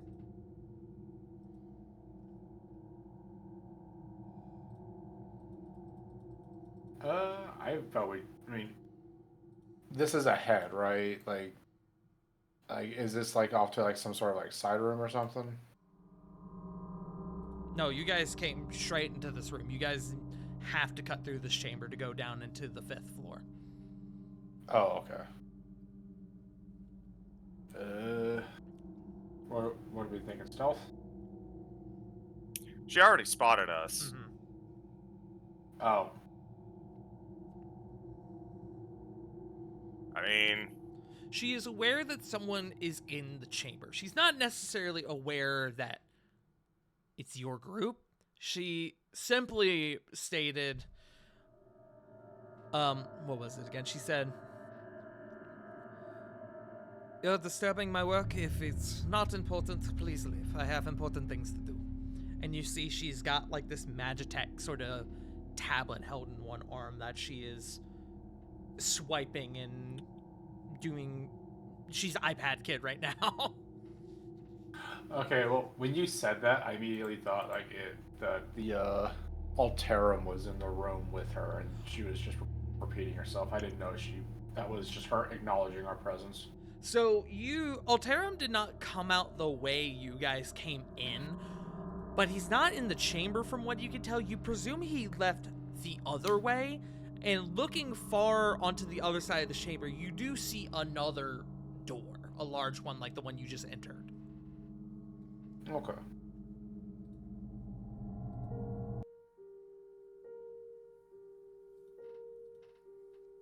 Well,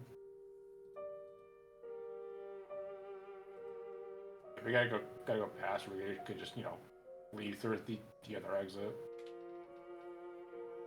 We can try. I feel like this woman. I'll keep that to myself.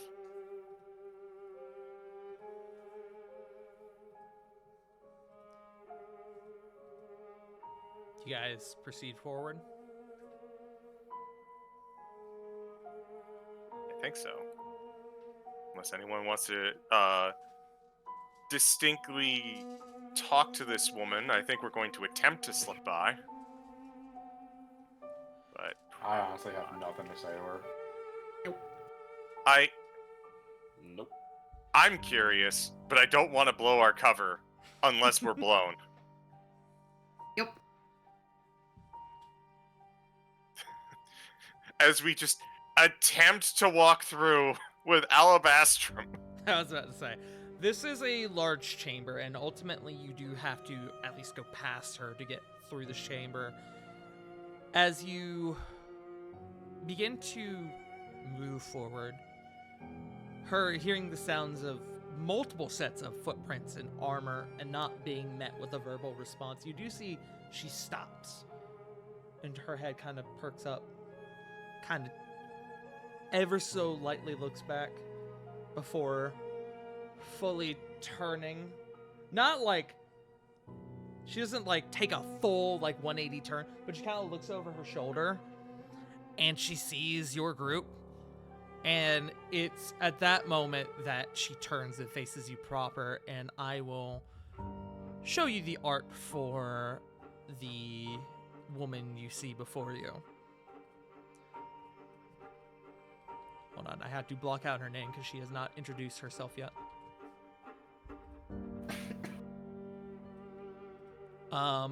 Note, I had to use a bit of a different way to get art for this character, and that I had to make it. So there are going to be two images. The first is a headshot.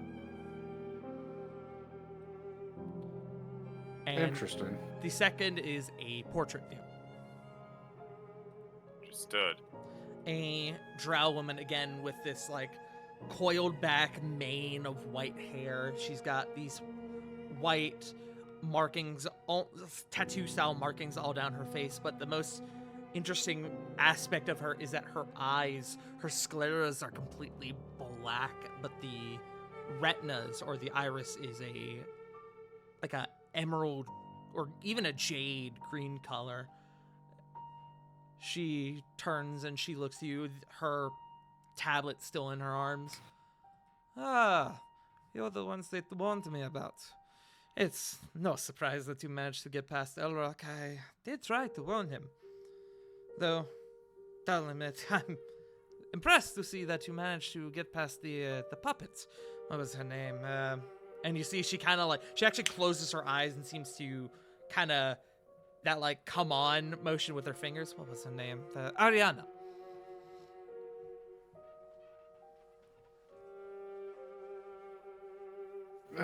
Pardon us, but as you can definitely see, we are a little bit weary, and we'd just like to pass on through. We don't want to disturb you, nor anybody around here. It's just this will be a hell of a lot easier if we can just all, if you could just forget we were even here in the first place. Darling, I don't forget anything, despite the burden that it may bring upon my psyche. I forget nothing. And, well... And then she looks to you, Rovan, and she pauses. Ah, the pup. I was warned that I might encounter you. I suppose this is an opportunity. The what? The pup. Ah, fuck. Kind of looks. There's a dog in here?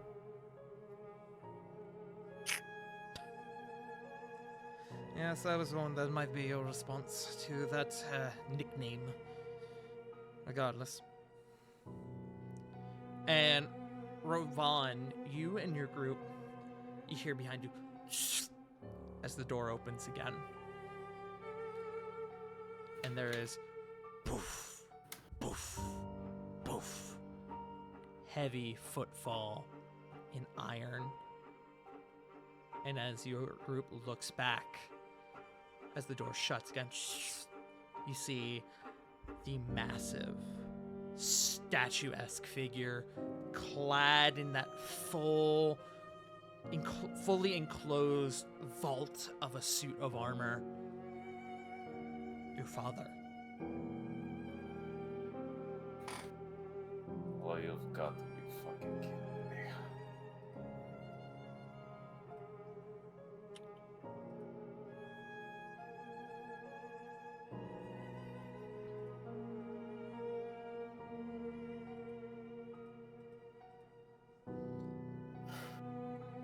He's gonna look back.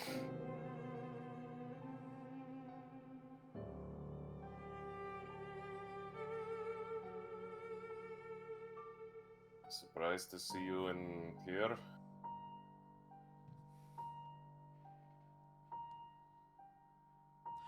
He stands there and he stares at you.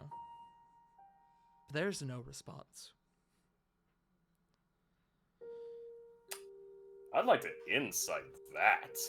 Roll insight. Yes, please. May I as well? Sure, Can we? sure. Yoo-hoo! Anybody in there? Bonk, bonk, bonk. Knock, knock, knock. That's a 28. 10. I can't Soft read through 20? metal. 16. You obviously can't make out any facial expressions. The head is fully enclosed in the helmet, but the lack of response is unsettling, to say the least.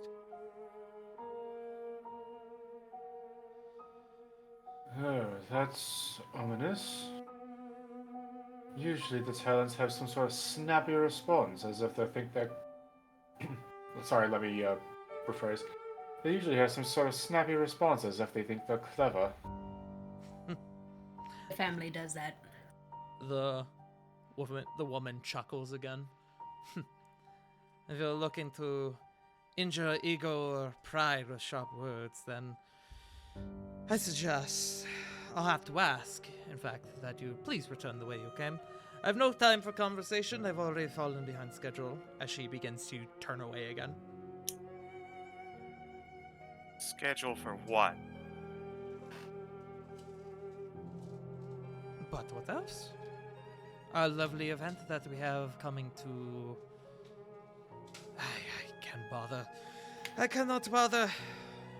Elrock was... Talking was more of Elrock's thing anyway. He would have enjoyed this conversation with you. I do not have time.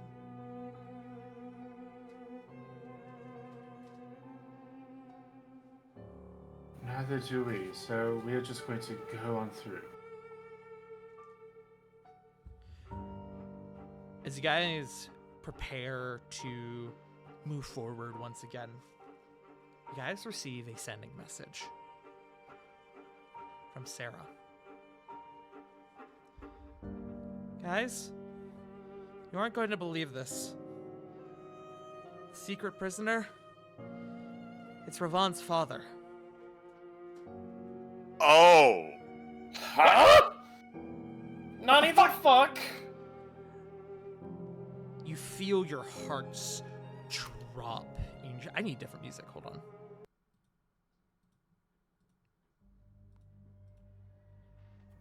You feel your hearts drop in your chest as those words make their way into your mind. Ravan, yours especially.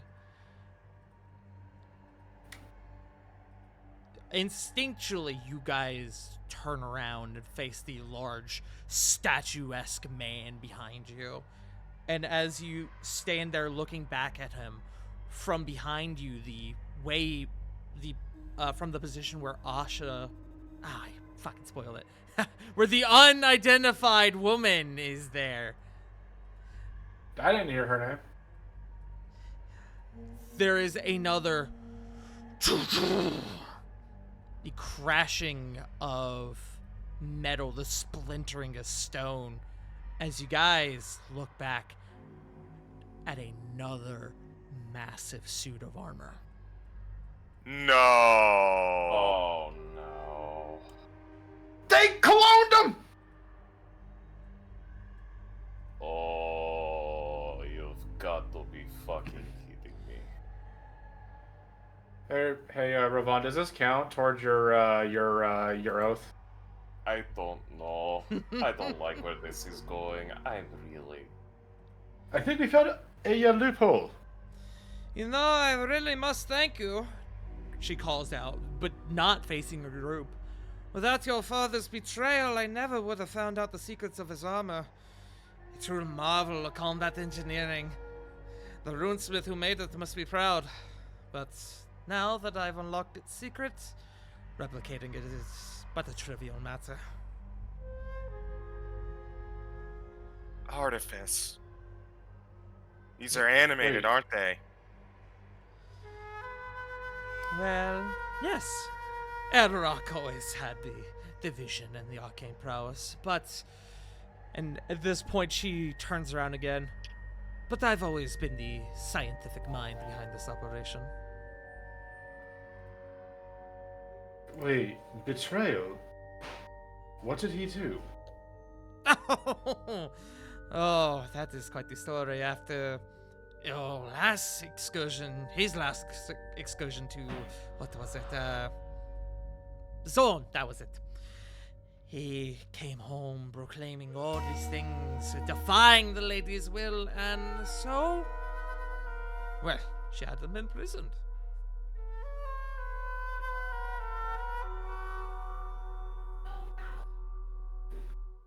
Bit of a change of heart. Bit late in the game that my lady, my benefactor, was not too much of a fan of.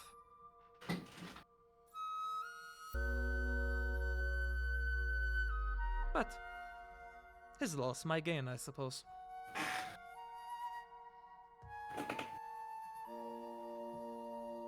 And you can see now the two large suits of iron begin to stand upright, their joints moving in almost a robotic fashion, a lot less fluid, way more rigid than what you've seen Ravon's father move at. And it's clear now at this that you are looking most certainly at constructs.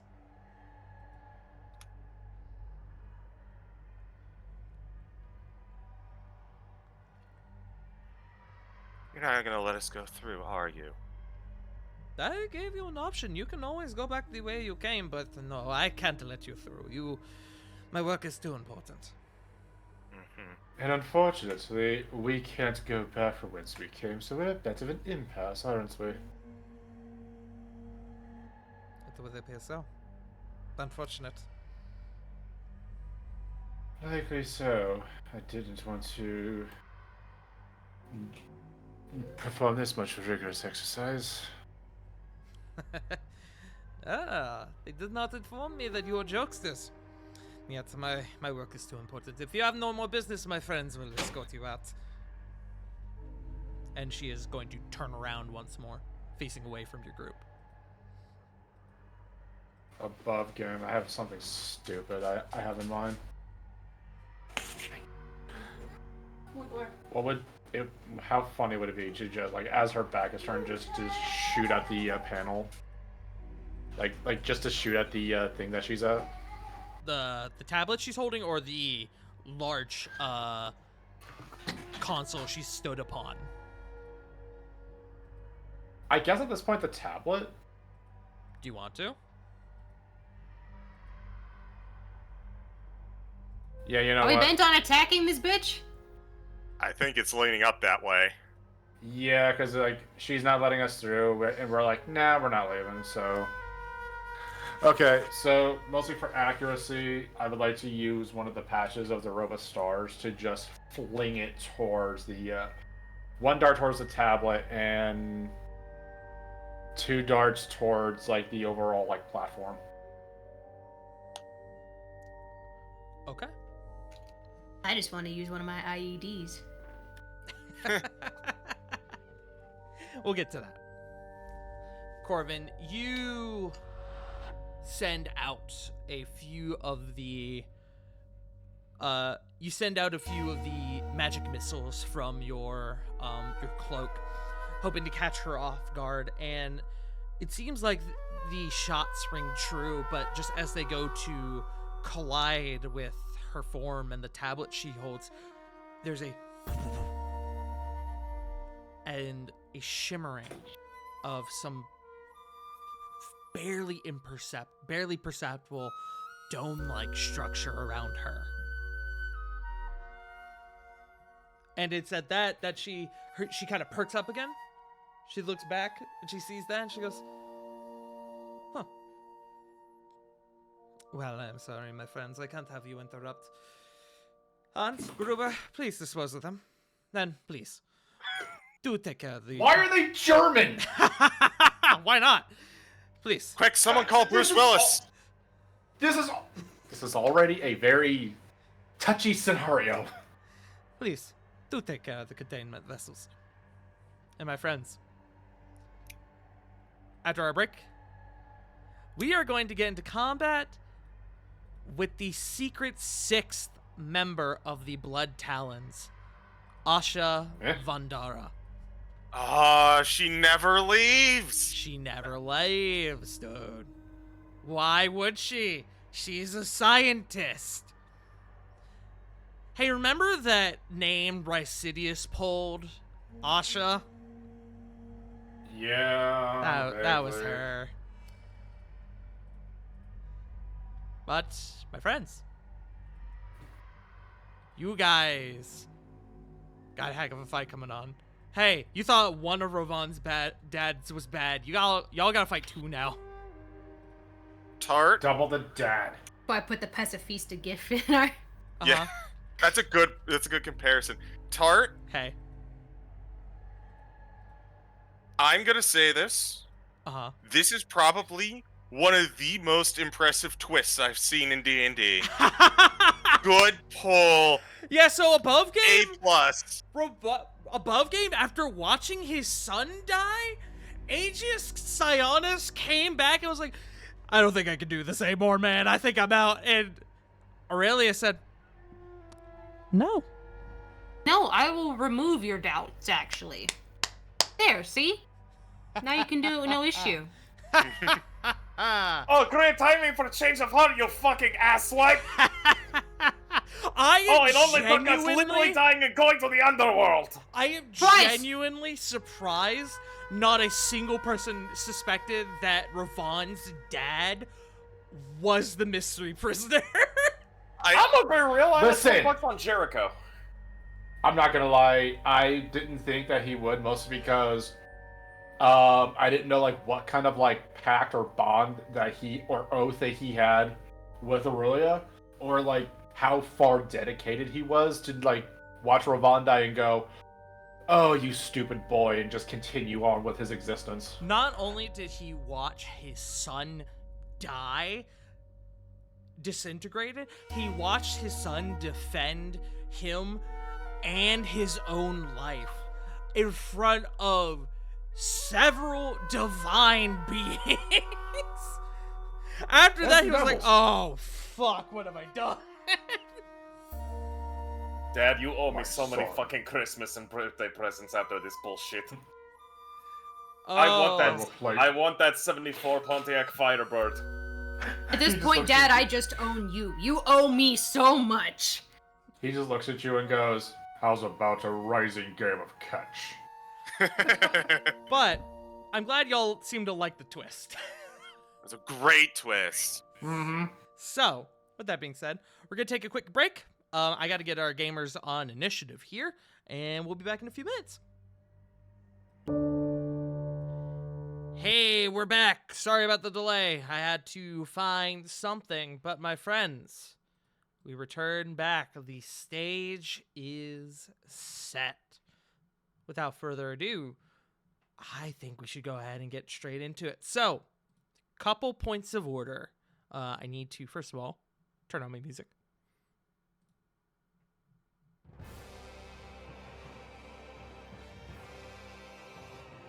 Couple points of order going into this initiative here. So, first of all,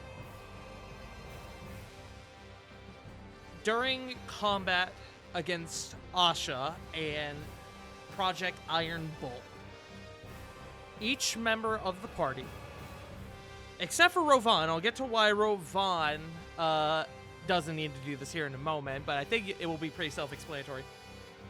As the room is littered with cables on the flooring, each one of you at the beginning of your turn can either attempt a DC 15 dexterity saving throw at the beginning of your turn, in which if you pass, you'll be able to use your full movement in this chamber for your turn, or treat the floor as difficult terrain.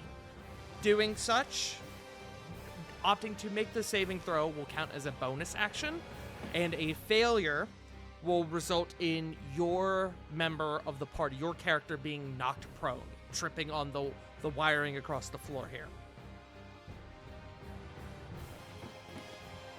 In addition, you can pass through the glass tubes here to get to other rows.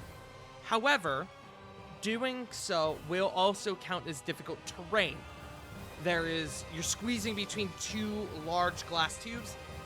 There is no way to negate that. Even for Rovan, who in this moment has freedom of movement.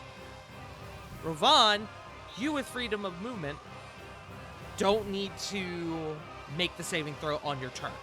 You are free to move as you see fit, except if you're passing through the glass tankards, the glass tanks.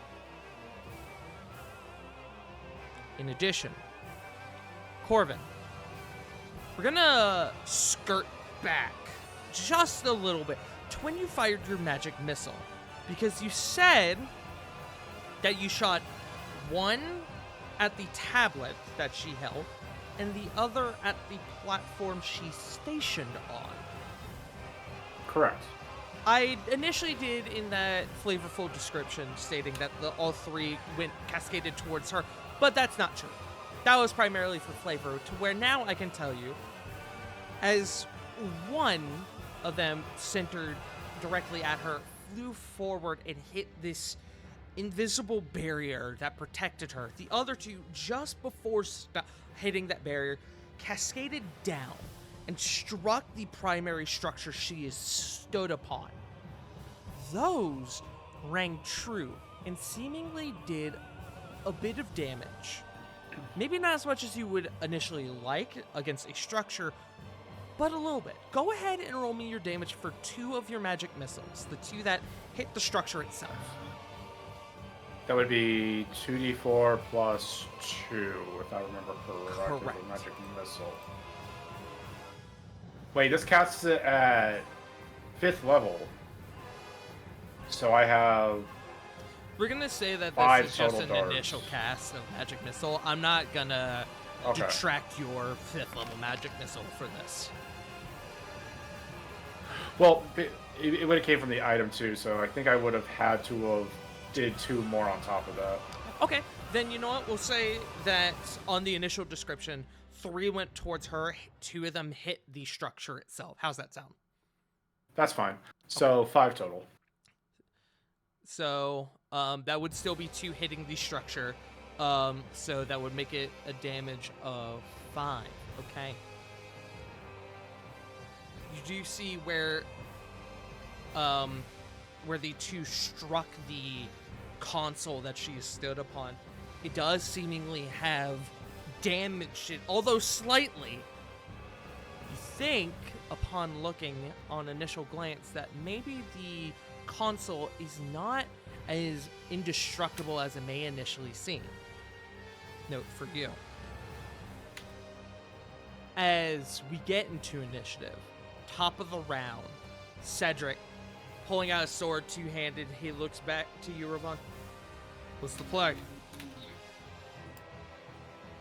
Cut them down. Move on to her next. And he is going to pat you on the shoulder. He's going to give you a solid thump, and he's going to turn around, and he's going to immediately head for the one behind y'all.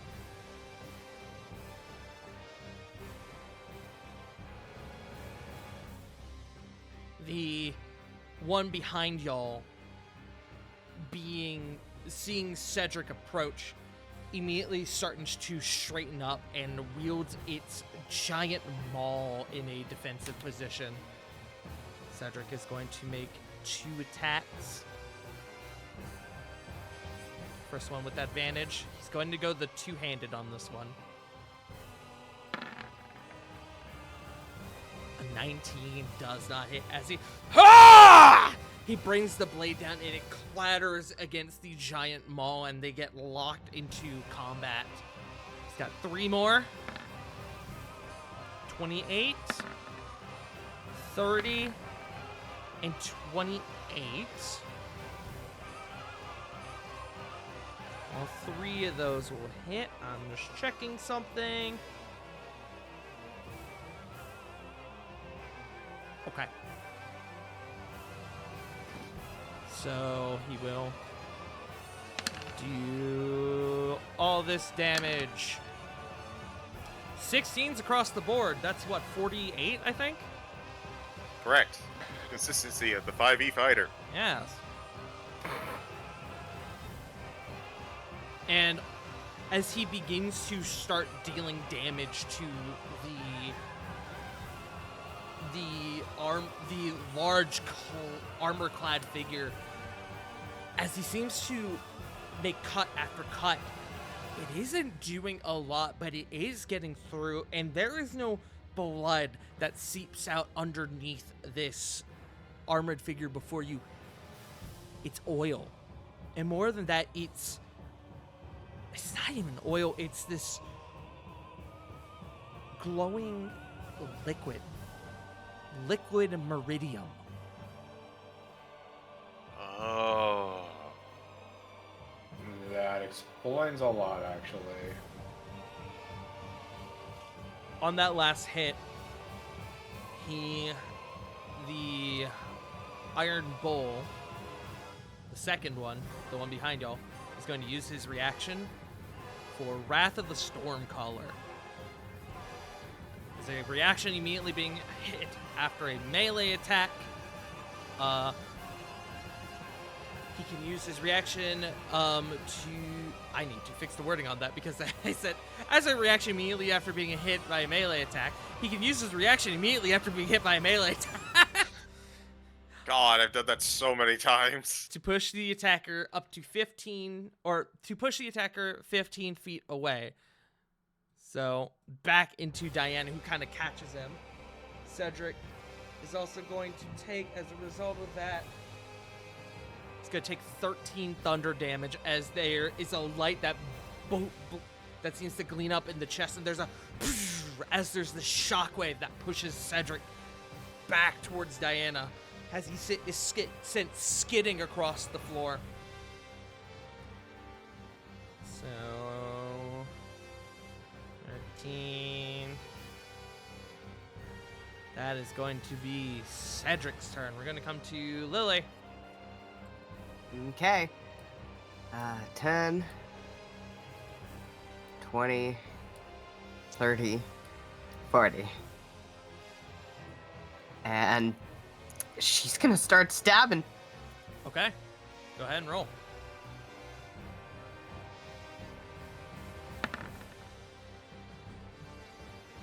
$23. 23 does not hit.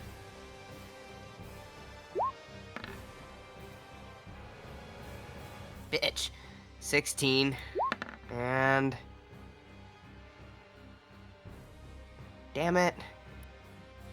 Lily, you rush up and you deliver 3 quick stabs with your blade, and you expected to make any sort of purchase, and you even for a moment you're like, yeah, I got him, and then you look and he is untouched. Is that your turn?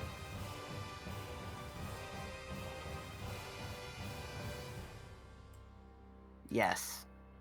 Okay. At the end of your turn, The one in front of you is going to use a legendary action, is going to make a melee attack on you. As it brings the hammer up and effortlessly brings it cascading down towards you. That is a 24 to hit. You have your reaction still. I would like to use my reaction. Okay. You see that giant maul coming down towards you, the Stormhammer, and you immediately, shit! And you take a step back. It crashes into the floor. The stone is sent scattering across this area by you. You don't want to get hit by that, you begin to think. As your turn, we come to Flip. 10, 20, 30, 40. We are going to wild shape into a Bahali. That's is huge not going to creature, compete. believe. It is huge, yes. And You envelop Lily. Protect me. I step in front. And we're going to probably not hit, but we are going to attempt to attack. So...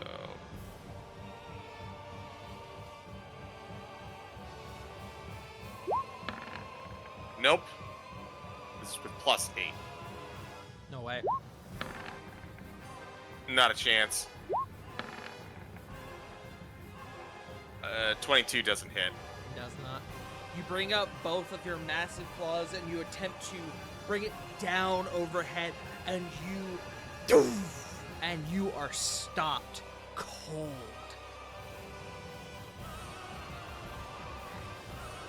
You watch as the figure sinks into the floor a little bit, the ground underneath him cracking, but he is unmoving. That's going to be Flit's turn then. Squaring up with this guy. Okay. Alabastrum. Oh, Alabastrum. I need to consult you for a moment, Alabastrum, my friend. Alabastrum is going to... 'cause here's the thing, Alabastrum is actually quite wise. He's going to beckon Diana to leap on. He's just going to remain where he is. You can't hold movement, but he's not going to move. He doesn't want to leave Diana. So he is going to forego his turn for now. We're going to come to the layer actions. Alrighty, my friends.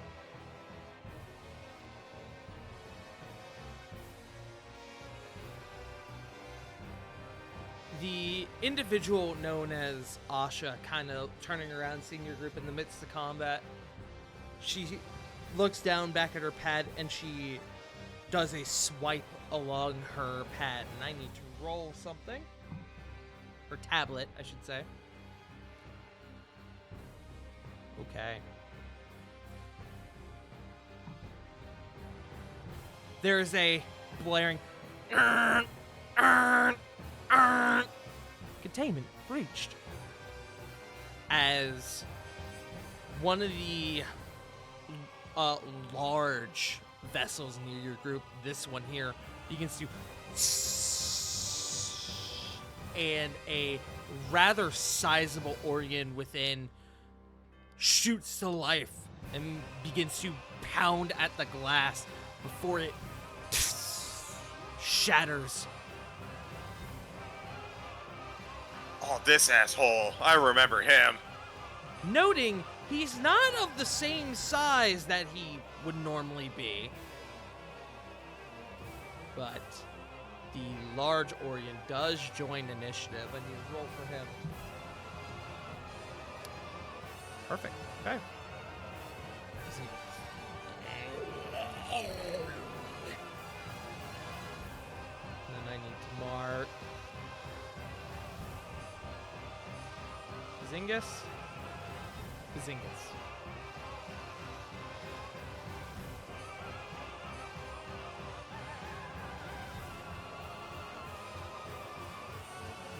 That will bring us to the Project Iron Bull numero uno, the one by Lily and Flit, is going to look up at you, Flit, I presume, and is going to identify you, and he is going to take some swings against you. He's going to register you as a rather significant level threat. I need to just check. Finally! Okay, great. Flit, that is a 28 to hit. That's gonna hit.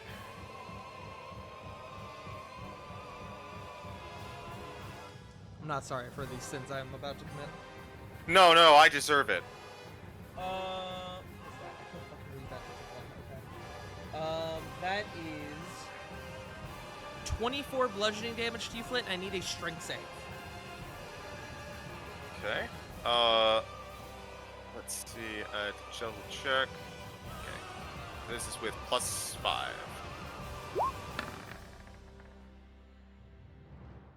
Yes. So that is a 21.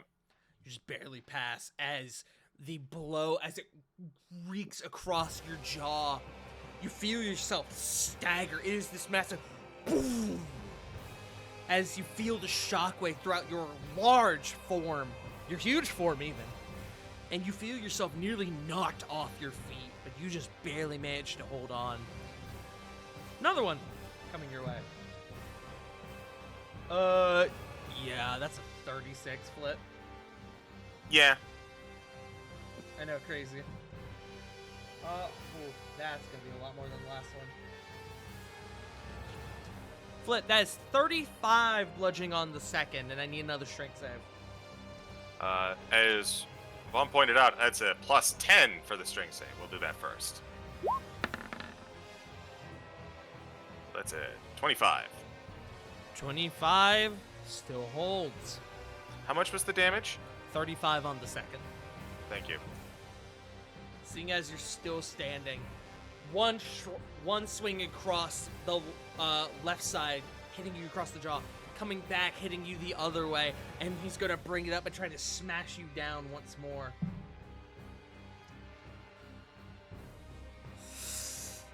That's a natural 20. Hit me, baby.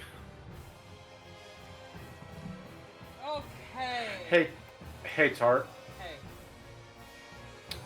Yeah, no, I'm using my reaction for silvery barbs. Okay. Can I see silvery barbs real quick? Sure.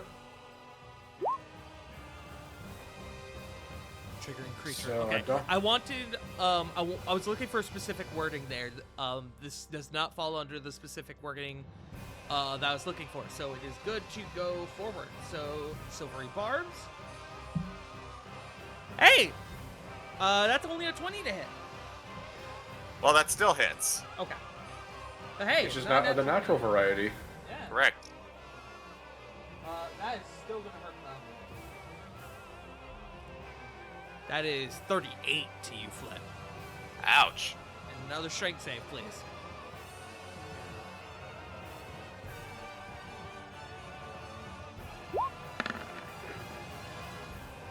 I'm still good. You are still good.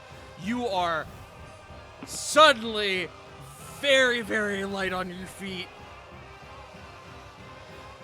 But I do be helping. You do be still be standing. And Doobie. Joe, you have advantage to give out to someone. Yeah, Ravon. Ravon. Actually, wait, Corey's next on the list, so let's do it to Corey. Okay. That brings an end to his turn, I believe. Let me just double check. Correct. Okay. That's going to bring us to Corey.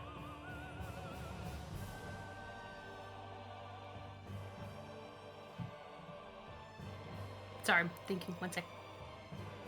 Mm-hmm.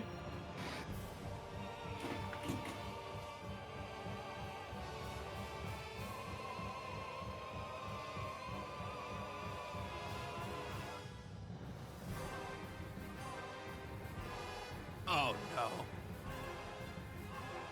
She's doing it again. Don't forget it has to be cardinal directions, north, south, east, west when measuring.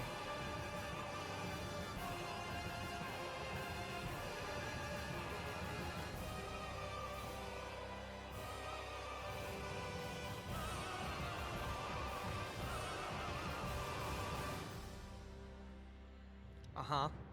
IED! I cast fuck you. Okay. Well, I'll let you know. She doesn't need to make a roll. But, go ahead and roll your damage.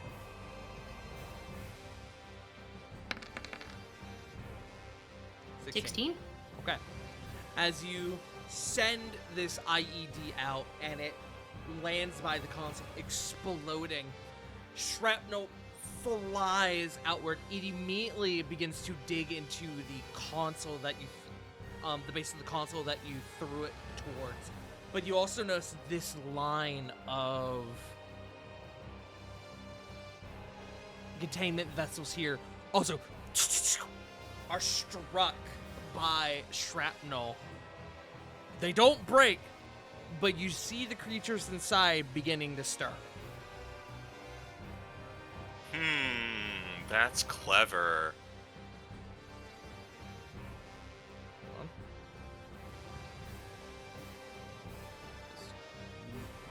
I'm not really going for an important shape here. I'm just kind of marking them for Something. my own benefit.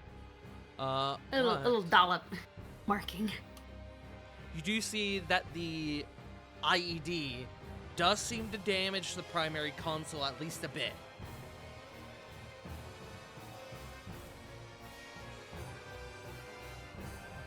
As they detonate and begin to damage the vessels, you hear almost emanating in a different tone from inside. Please, please, I ask you to do one thing, not to be careful with the containment.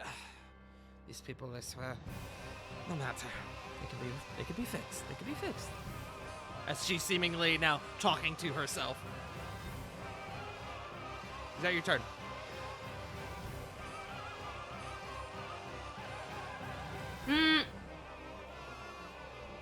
Bonus action, starry form. Okay. Which one? Dragon. Dragon. And that makes you now somewhat incorporeal. I just realized I didn't put your health bars up on this map. That's fine. I can do that for next session. I am the even 170 now, right? We covered that, right? Just because of the HP roll. Or is it I'm even 160 now? I have you as 163.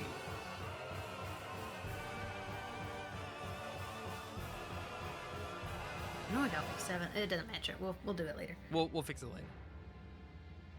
Oh, right. I'm sorry. We figured this out at the end of the last one. It is the 160, and then the 170 was with the buff from Loba. The Cool. 10-point buff.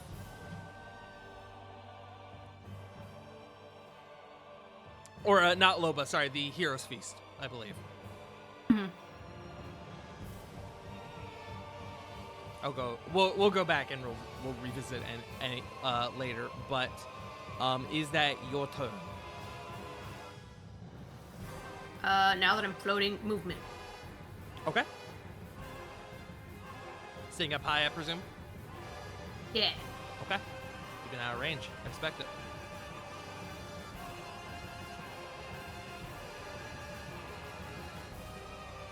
Alrighty. Turn. End of turn. This one over by Lillian Flit is going to make another strike on Flit. Flit, that is a 27 to hit. That'll hit. Go ahead and make me your strength save. Is going to be 23 bludgeoning on that one. Ooh, nice. Well done. At 20. Okay.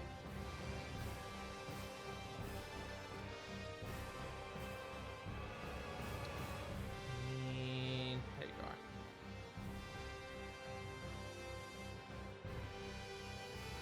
Oh, that's right. Hold on. There it is. Okay. As we get to the large Orion's turn, would likely make its most immediate attacks on either Flit or Alabastrum. Flit is the larger one, so I'm going to presume it would go after her. So, 3 attacks, 1 with bite, 2 with claw. Flit, bite attack is a 26. That'll hit. 24 piercing damage, and you are now grappled. I certainly am, as I reduce in size, having been knocked out of my wild shape. Understood. So, 24. Okay. You are grappled. I'm very grappled. While you are grappled, you are restrained. Very unfortunate. Creature is then going to make 2 claw attacks against you.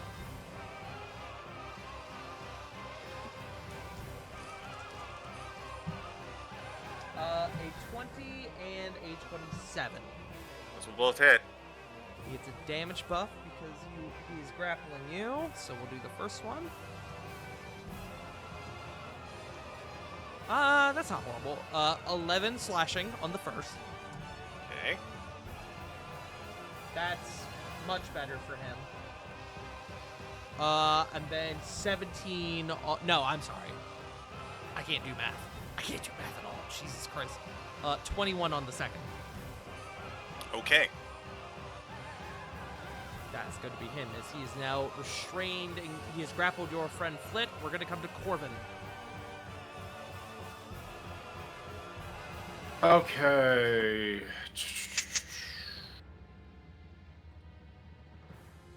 So, may I roll like an insight to like how Asha was like reacted to the IED being blown off at the console? Sure. Go ahead and roll insight. Also, Punk, if you can drop the measuring tool. We don't need it anymore, friend. Thank you. 30. Make sure you turn it off, Linger.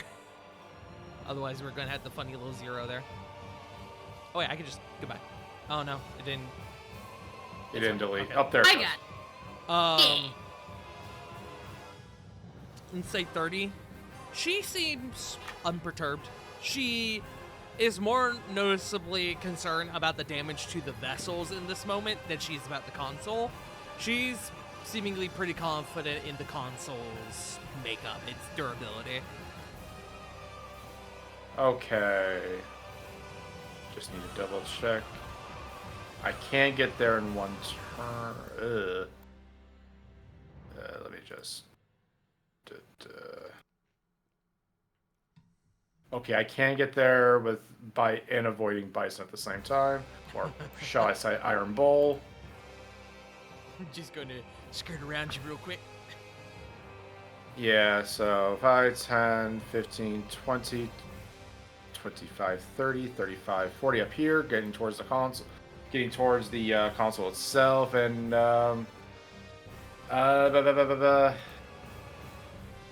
would it be like an investigation or something like that to kind of figure out if it? So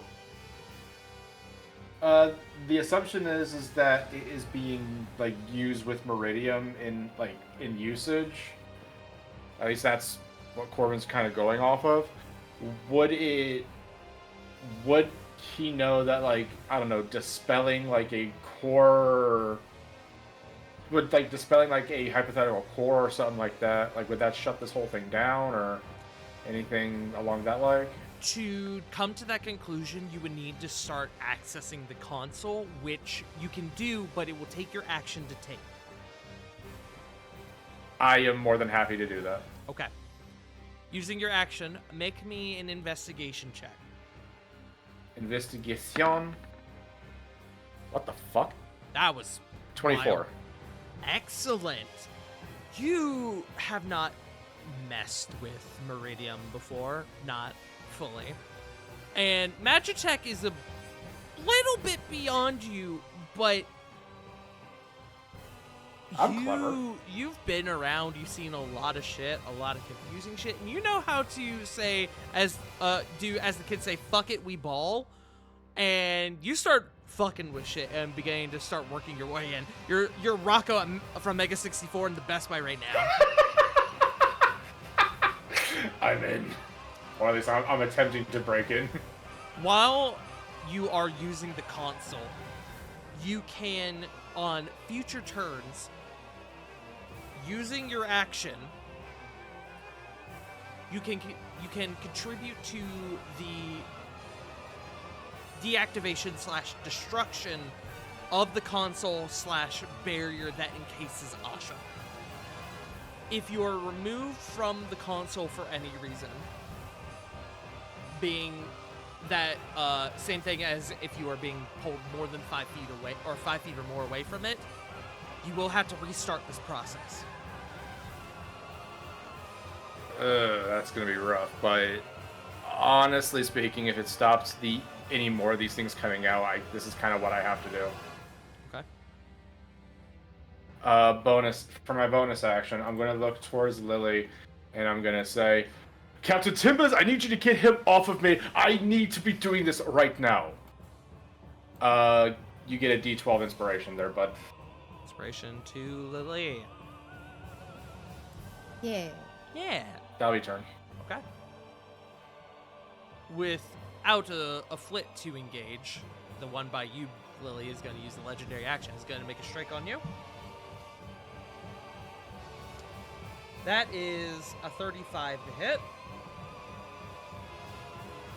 Lily, I'm going to need a strength save. You are going to take 27 bludgeoning.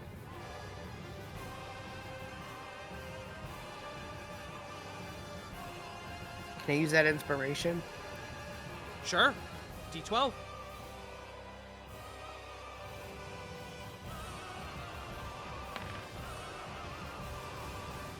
That brings it to... Is that strength save including your aura?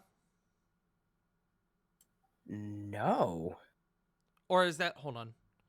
You have a plus 13. I'm presuming that it's automatically applied. I think it is. Okay, then maybe. Hold on. Okay, it says What's your- 4 plus 13, so... Oh, wait, no. Hold on.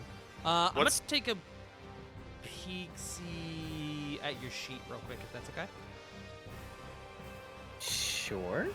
Ravon, what is your strength save? Well, that's a bad question. You've got a million strength. I've got a strength save of 12. Strength save of 12, you say? Mm-hmm. But I believe Ravon is not factoring in his You're aura. No, that is with my aura. Huh. Ravon have doesn't have mine. strength save proficiency. He's he's a paladin. Right! I took proficiency in strength saves. Yeah. With fighter. Mm-hmm. Cause I have strength, con, and whiz for save. So this does have to be contributing your aura because 4 plus 6 is not 13. Alright. So I think at least. Hold on. I got a better idea. Check the intelligence save. That's a good point. 4. That's 100% boosted with aura. I agree. Great. Okay, so yeah, you would then need the D12, which brings it to a 23. The reason why I was wondering was because depending on your aura, the aura not being applied to that could have possibly saved you, but I needed to... That's why I needed to determine it so you could save your D12 if it wasn't necessary. But it was necessary. A 23 will cause you to save. You are not knocked prone. And how much damage was did I take? 27, I believe it was.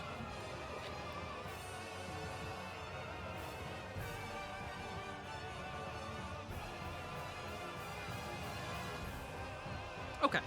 With that, we come to Asha, who Now seeing that who is rather unperturbed by the situation, but now seeing that the console's being messed with, she kind of scowls at you a little bit, Corbin. And you see, as making eye contact with you, she taps a button or something on her tablet, and there's a distinct shock that courses throughout your body. So, Sorry, I'm trying to think of a response right now. You know, my dear, I don't think my girlfriend would appreciate the kinky things being brought out too early when it's not her. Corbin, you are going to take... Ouch. You're going to take 25 lightning damage. Jesus. A save or an attack? It would normally be an attack, but the circumstances of... So this is the Shocking Grasp spell, is it mechanically what I'm doing here? But since Corvin's messing with the console, there's no need to roll an attack or a save or anything. The save now comes in to see if your concentration is broken on what you're doing, Corbin. So go ahead and make me a concentration check. Okay. You are fine. That's how we fucking do it, baby. 22! You kind of shake your hand a bit. You maybe under your breath a bit. Pitch, what the fuck? And you keep going back to what you're doing. And she begins to scowl at you a little bit more. With that, we come to Diane, who is going to hop upon the lion. And is going to look to you, Flit. Well, actually, she knows you can wild shape into a million different things. She's not worried. Nor am I. Look at Yeah, my I'm friend a Flit. big girl. Don't worry about me. She is going to look to Lily, methinks. Methinks is not here. It's Lily who's here. I'm gonna hit you with a brick. I'm gonna hit you with a brick. Please don't hit me with a brick. Damn, what'd I do? Way to be homophobic. Shit, JC said, damn it. Hold on, where is it? I'm gonna hit you with a brick. I'm gonna hit you with a brick. Thank you, Jesse. She is going to look to the man there in front of you, Lily. She's going to say, all right, we need to break this up a little bit. Banishment. Okay. Ooh. And we're going to see how well this works.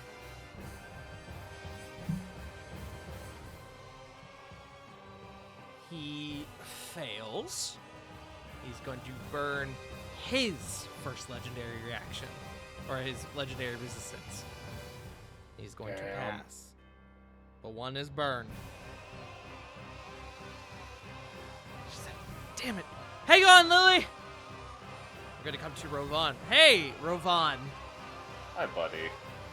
You got two wonderful choices before you. Thing one I or do. thing two, my friend. Let's go with the back line. Okay. First thing, downing a potion of speed. Ooh, okay. So I will mark one off. I am now under the effects of haste. I'll just bring that up as a thing. Okay.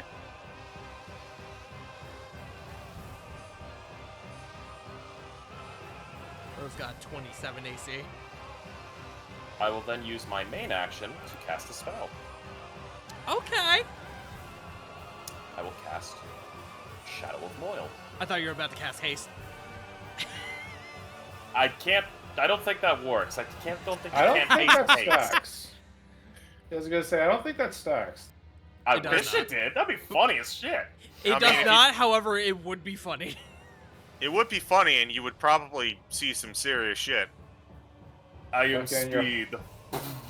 Your heart would just be throbbing at a vibration not known to anybody outside I'm of 3 Chihuahuas. white monsters deep, and I'm shaking like a leaf. I got a honey bun in 1911, and I never felt more free. It's a beautiful day at the Circle K. Meow. So with Shadow of Moil up and haste, the potion of speed's haste, I will use my only other action. Bro, on top of everything, is now going to add 2d8 necrotic damage to his attack. Only if I get hit. Now, let it be known, you are not flanking with Corey there. Corey is in the air.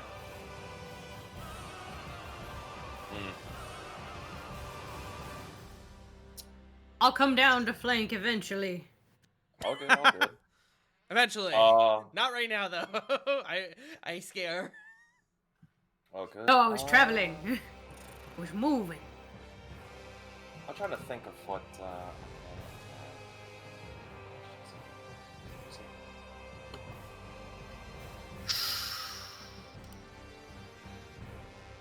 You know what? I'm gonna be a little. No, wait.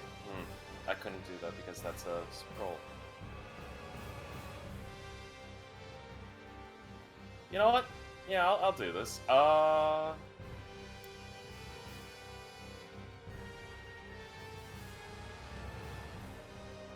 Actually, I'm gonna do something else. Can I rescind my movement? Sure. My apologies. I'll move in just a little bit. I will cast for one of the few times I actually get to cast this thing. No, wait. I can't use it as an action. Yeah, no, fuck. I actually have to go up and attack. Okay. My apologies. So I'll move up here and Raikiri two-hand strike. Okay. Two-handed. Yeah.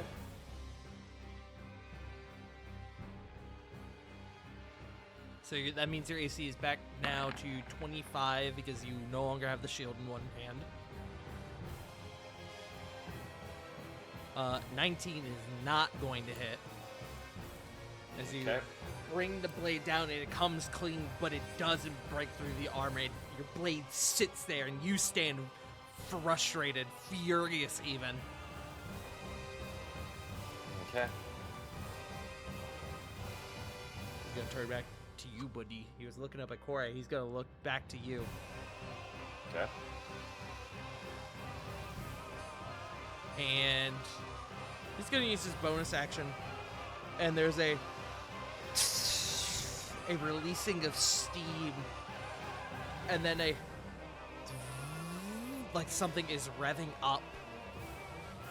And he's gonna rage.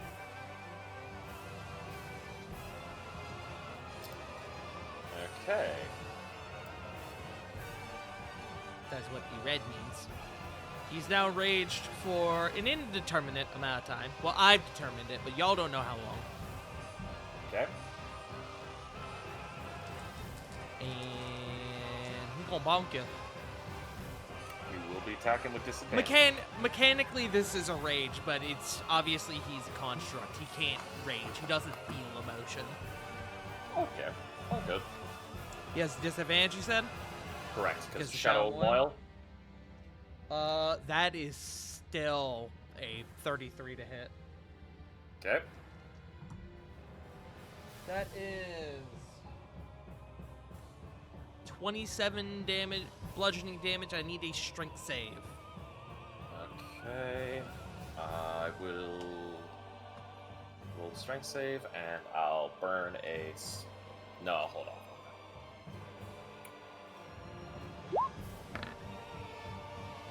Natural Well done. 20. Okay. You hold firm. Second one, it's gonna pump a divine smite into this bitch. Don't forget to do damage to it. Oh, point. Oh yeah, That's, 2d8. Roll it. 2d8. Okay. He is not 10 resistant necrotic. to this.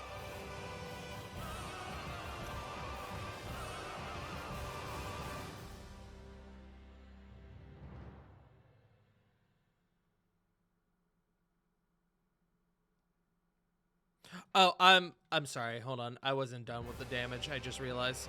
I just read something. Okay. What'd you say? 10. 10 necrotic.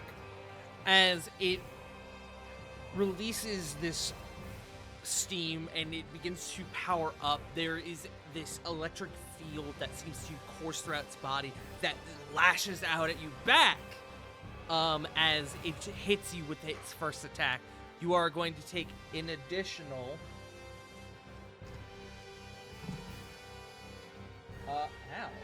You're going to take an additional 16 lightning, which you do have resistance to, I believe. Correct. As it lashes out and it catches you, but Stormlord's Grace protects you. So how much was that? So, reduced down to 8 lightning for you. Oh, from the initial first hit. I'm just from the trying initial? To add that on. So it's a total of 35 with the lightning already on top of it. Okay. Thank you. Yeah. Damn. Yeah. He's nasty. Yep. And the second one, he's got a Divine Smite coming your way. That's a natural one! Let's go. Oh, thank God. Your disadvantage saved you there. Severity? Thank you. Okay, that is just a miss. All right. Wait, he nat one. He did Where that is one. that? Give me a second. Where is it? Storm counter. Okay, make me attack back. As you hit him with the storm counter. All right. One-handed this time.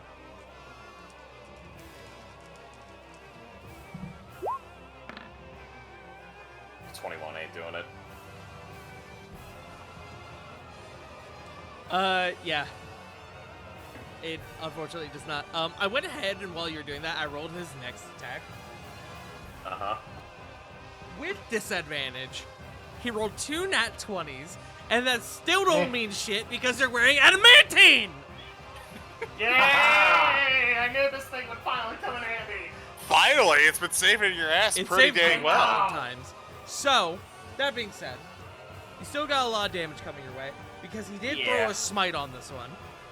Okay. For record, I'm holding a lot of dice in my hand. I am holding 1, 2, 3, 4, 5, 6, 7, 8, 9, 10 dice in my hand of different calibers. Okay. Damn. So, let me break this up.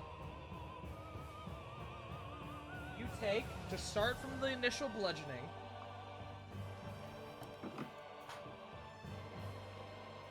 you take 22 bludgeoning. Okay. Let me put that on. Let me know when I'm good to move. All right. You take, and this is already reduced, 6 lightning, Okay. and then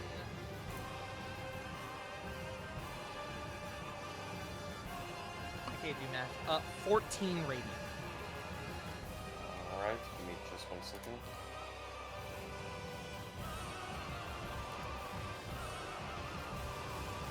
So I believe that's a total of 18 radiant, you said? 14 radiant. 14. Okay. So that's a total of, I believe, 47? 27, no. No, God. No. 27 plus 14 plus 6.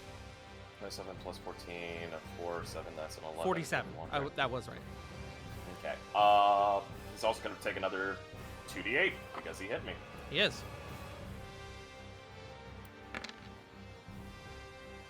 13 necrotic.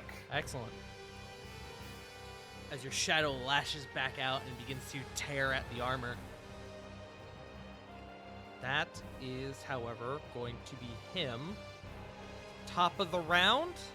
At the end of his turn, the other one's going to make one more attack on Lily. Is that like 4 legendary actions he's had? He's had his turn in the midst of it. Oh. That's another natural one. Yay! Okay, that is just a miss. These dice are going all over the place. Okay. At the top of the round, we go back to Cedric, who is going to look to you, Rovan, fighting this one here. He's going to look back to Lily. He's going to go, shit. I'm going to make...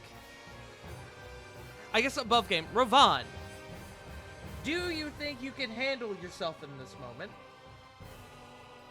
I've got a dumb plan, but yeah, for right now, go help the other one. Great, because that's what I was leaning towards anyway, for no reason in particular. Smile. Cedric is going to come here. He's not going to be able to get around to give flanking, but he is going to immediately activate his action surge.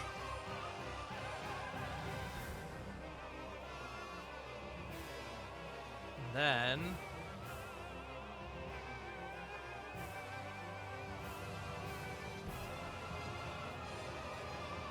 let's see.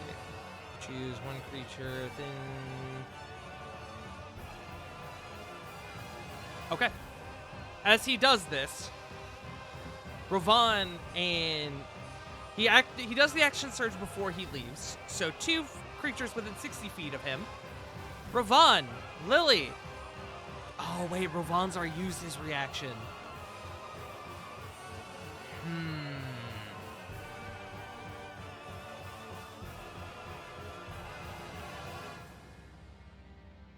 It's gonna be tough. There is a flip. There is a flip.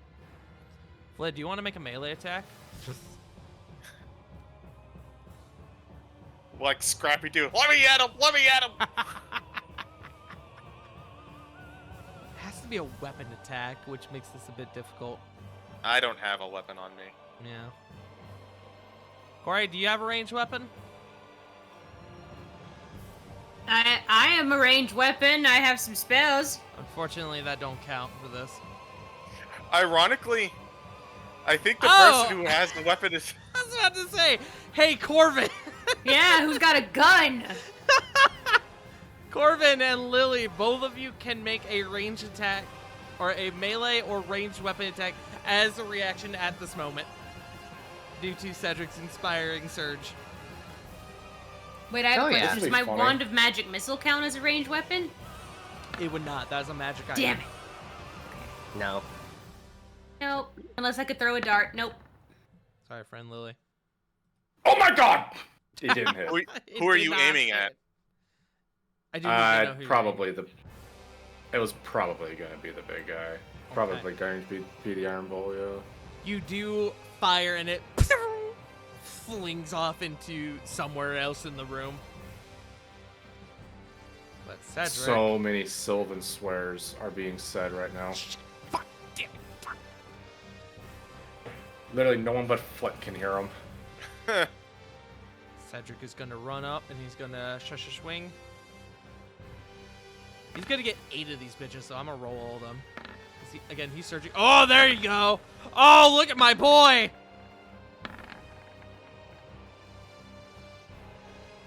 So, hold on. So, 1, 2, 3, 4, 5, 6, 7, 8. You know the crazy thing? The first 4 hit. The other 4 miss. That's a lot of AC. I based them off of Rovan. Yeah, that makes sense. You can thank your buddy J Frost for that one. But there is a crit in there. Ooh. Okay, hold on. So 15 plus 11 plus 14 plus 24 for 64. God damn.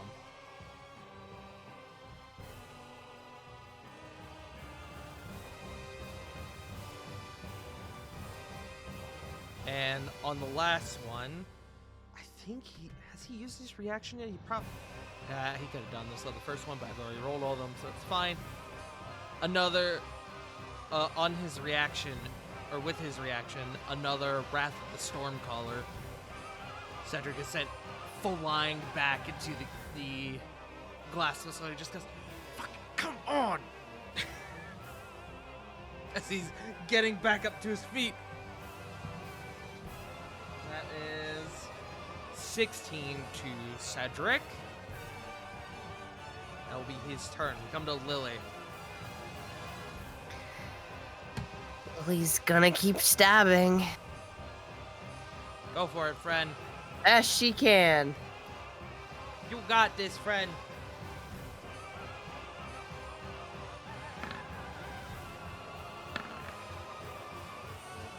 There you go. I got one hit. Unfortunately, all of those miss. The 26 doesn't hit either? It doesn't. Well, then... Yeah, that's my turn. To be fair, we're rolling like absolute garbage right now. You guys are rolling like dog water right now.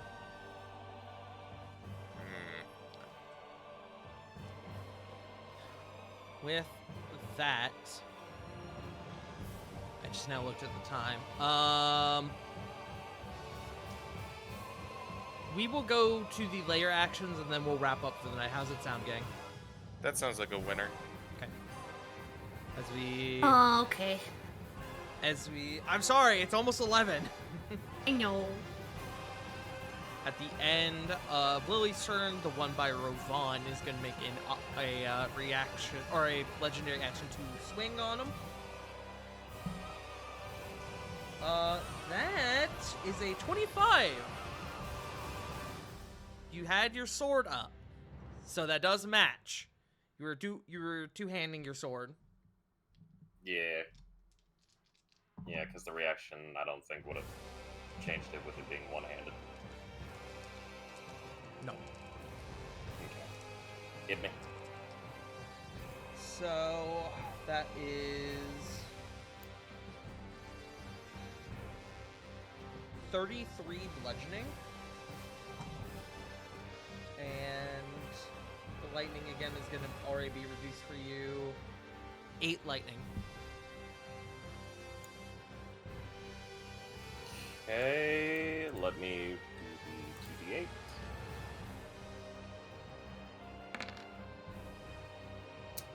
Eight. Get back to him.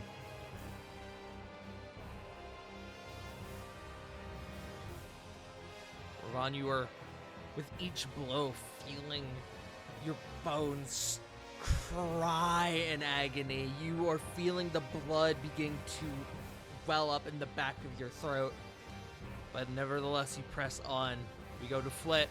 Flit, you're being held by a large creature. I am. I should probably do something about that. Let's see.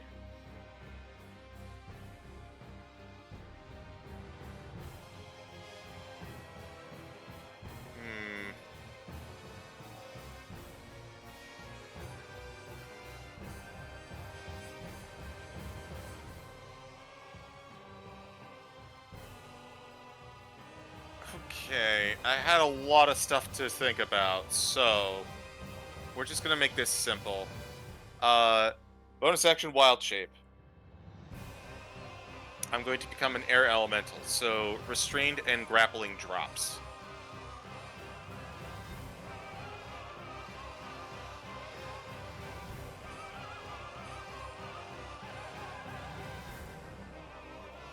I'm having trouble taking hold. Okay, there we go. Roll 20 was having a small conniption. And I believe that makes you large, right? It does make me large, yes. Great. And Flit's just going to call out.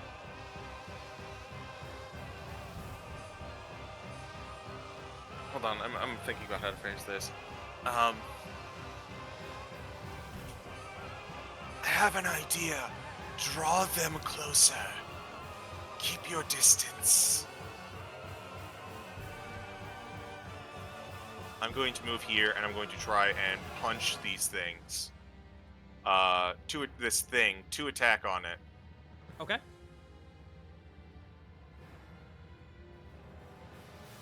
this is with +8. Actually, I'll be here, so I'm flanking with Cedric. That's 20. Did you mean Cedric? Yeah, I'm flanking with Cedric. You said Cedric. No, I said Cedric, but it might have said it too fast. It so did sounded kind of like sound like Cedric. Yeah. I was like, Cedric, when did he he's get here. About to get The King of juiced. Guam? No, just the King of Dragon's Reach. So this is going to be, let's see.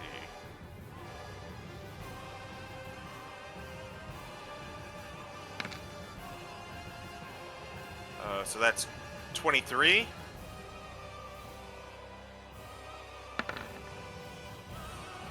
That might not hit. That's a 19 to hit. 19 will hit him. Okay. And we're going to roll. That's a 21 to hit him, so 21 will hit. 44. So, oh, I see. 21 damage. 44, you said? Yes, 44 Nice. total. Excellent. As you begin to And- reel into him. I'm going to also fly up about 10 feet. He can take a swipe at me if he'd like. He will do so. That's a 24 to hit. That'll hit. He's kind of just lashing out at you. So this will be with a claw attack. hmm We're not grappled, so he loses his damage buff. That is 14 slashing damage. Okay. Are you? Point of order. As a air elemental, are you immune or resistant to physical damage if it's not magical? I am resistant. You take 7. Excellent.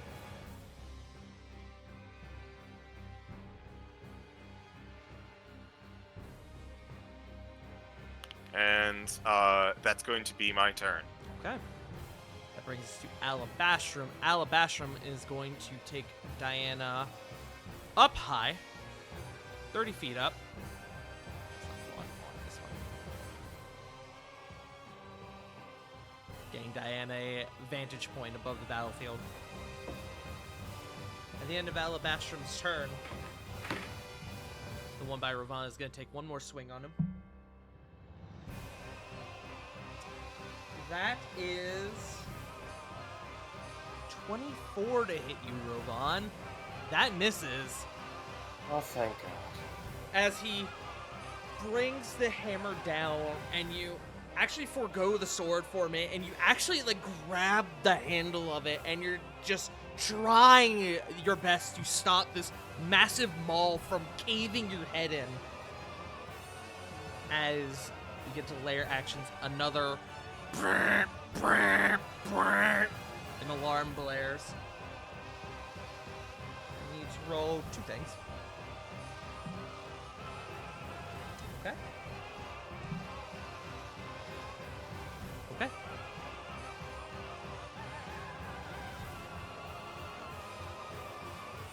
As from...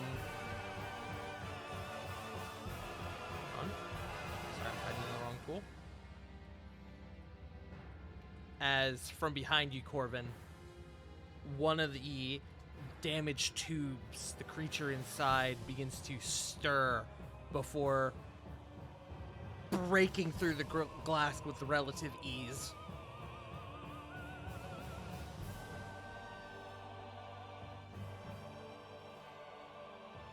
And then same thing for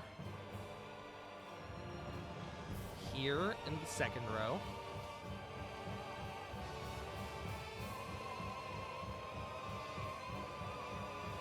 Then this one, these 2 other ones will be a bit further away, so some of y'all might have to scroll.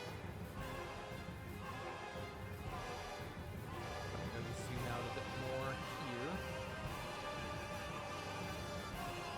Chat to perceive.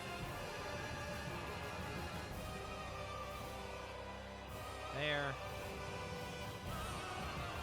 And is actually behind the Torn Order. There we go. As now 2... Oops, that's the wrong layer. There we go.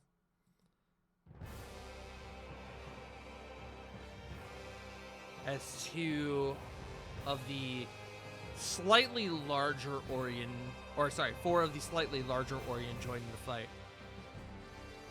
As the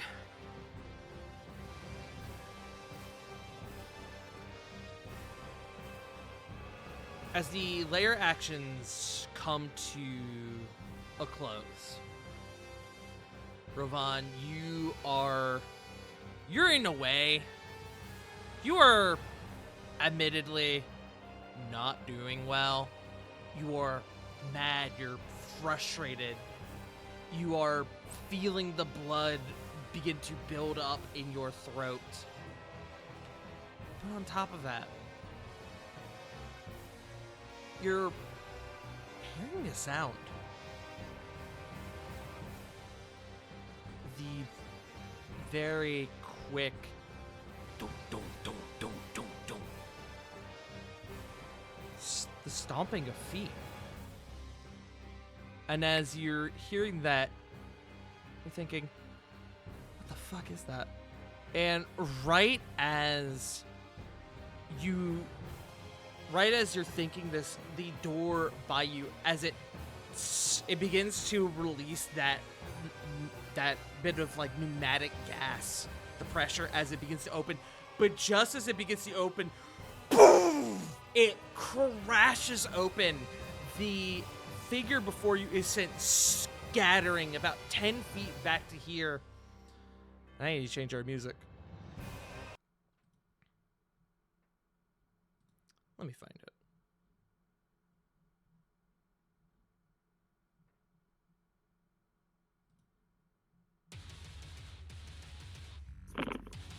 As climbing, having barreled through this massive iron door,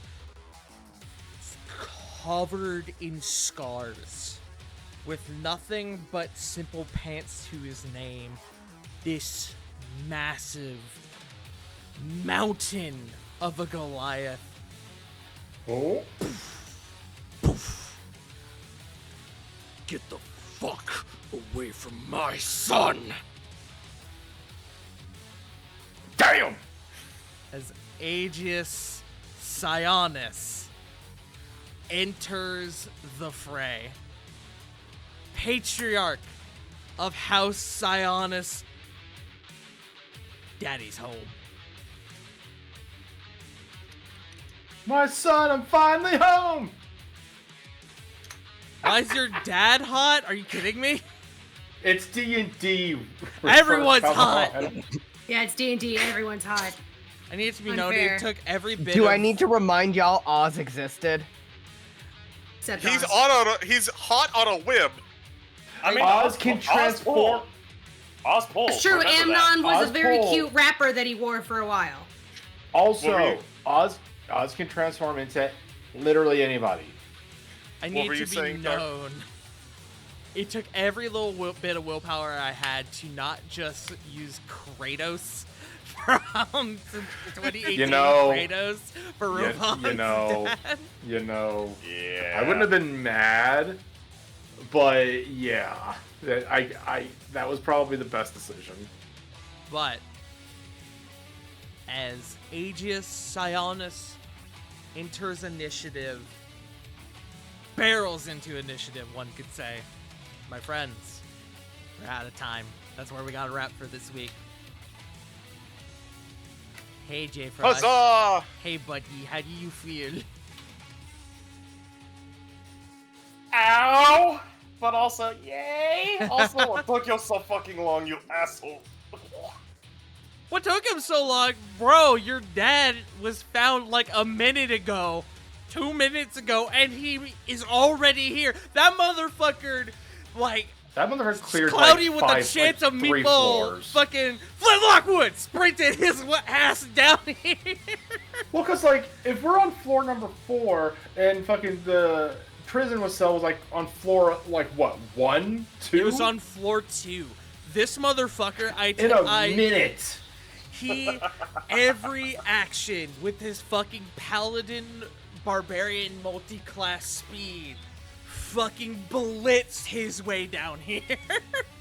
There. Oh. How are we feeling, gang? I was waiting for you to use this song, you bastard. Good place for it. Kuze! Oh, how I feel. Fucking Aegis Sionis literally looks like a weird mix of The Rock and Vin Diesel, and I don't know how to feel about that. I was thinking Jason Statham, but taller. Alrighty, my friends. That is going to do it for us tonight. Thank you all for joining us. Hell of a session, dare I say. But, Yeah, Friends. pretty good one. shut up, Kuze. Yeah. But, Shut one Kuze. that I truly, truly hope we all enjoyed. But with that, we got to get on out here. Let's send it on around the table. Let's first send it to J Frost. I feel like that's most appropriate. Hello. Hey, You buddy. can find me on How the your ground legs as I feel? am being beaten by robots. Robodad. Rad. No, wait, I'll come up with something. I don't know, but hi, I'm here. I'm Jay Frost. I'm here, and with brain damage, and the brain damage, and the brain damage. Oh hi, Tart. When did you get here? You can find me Twitch, Twitter, JFrost747. Find me here every Sunday for this lovely campaign. Every other Tuesday for Rascals. Saturday for Saved by the Spell, where I'm getting my just desserts here for the boss fight bullshit that I pulled on my players. That's everything. Joe.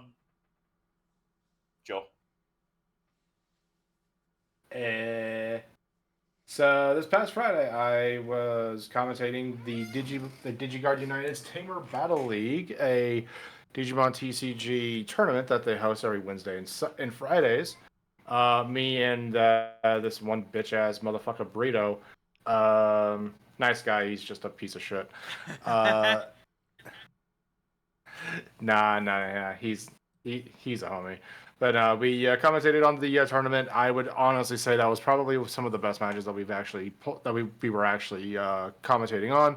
But in the meantime and in between time, if you guys are on YouTube, please go ahead and like this video, subscribe to the Farting Tart YouTube channel, and ring that bell after you subscribe so you can be alerted when Tart posts more videos, because I swear to fucking God, YouTube makes this shit more difficult every fucking day, especially when it comes to smaller channels. Like, it is baffling how stupid this shit is. Any hoozles. Let me bring it on over to River. Red. That's me. You can find me over at twitch.tv/WickedRiver97. I'm not gonna be streaming next week because I'm gonna be out of town most of the week, and prepping for that, so I won't have time. But I should be back the Monday afterward. Anyway, yeah, you can find me doing gay shit. Hell yeah. CG. Yes, I have not gone. I am the CG. You can find me nowhere because I don't much care for social media, but you can find me on various Good Beans D&D channels such as twitch.tv/BirdOutFawn. You can find me for previously mentioned Saved by the Spell every other Saturday. Except while I normally have this upcoming Saturday off, we are actually going to be on this channel for the culmination of Shem Shem's bedtime rhyme. Cast! Shem, shine. I might hit you with a brick. Correct. With a brick. Where I took the most dangerous D&D players I could think of and I put them in a box. Literally. You can also find me, of course, here every Sunday, where we're going to probably see a House Siona's beatdown in a bit. And you can find me every other Tuesday for Rascals and Ravnica. This is an off week. Be sure to tune into Legic's channel for Legacy of the Deal Breakers. Logic.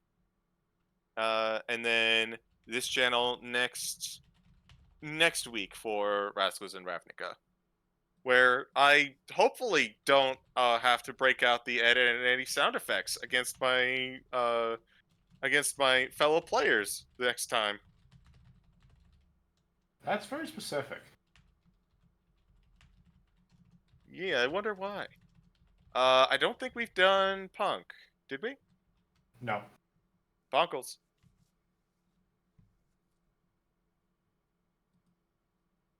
Punk. Punk. Hello. Me? We lost Hello, Punk. my name Punkyard Dog. Lost forever. I play Reihua Kore. You can find me on Twitch, Blue Sky, and sometimes Xiaongshu, otherwise known as Red Note, at Punkyard Dog. That's me. That is you. And you know who is not you, but is, in fact, me, is me. What? Hello, guys, gals, non-binary pals. I have been your host and humble dumble master for the evening, the one and only Pooting Pastry Farting Tort. Hey, I'll give you a guess as to what the next session title of, is going to be. Would you believe it's called Family Reunion? Crazy, I know. But or maybe I'll go a bit of God of War-esque and call it Dad of Boy. We'll see. I thought you should go with Daddy's Boy. Home. Daddy's home. That has some connotations. I'm not okay with when he's shirtless. I don't know.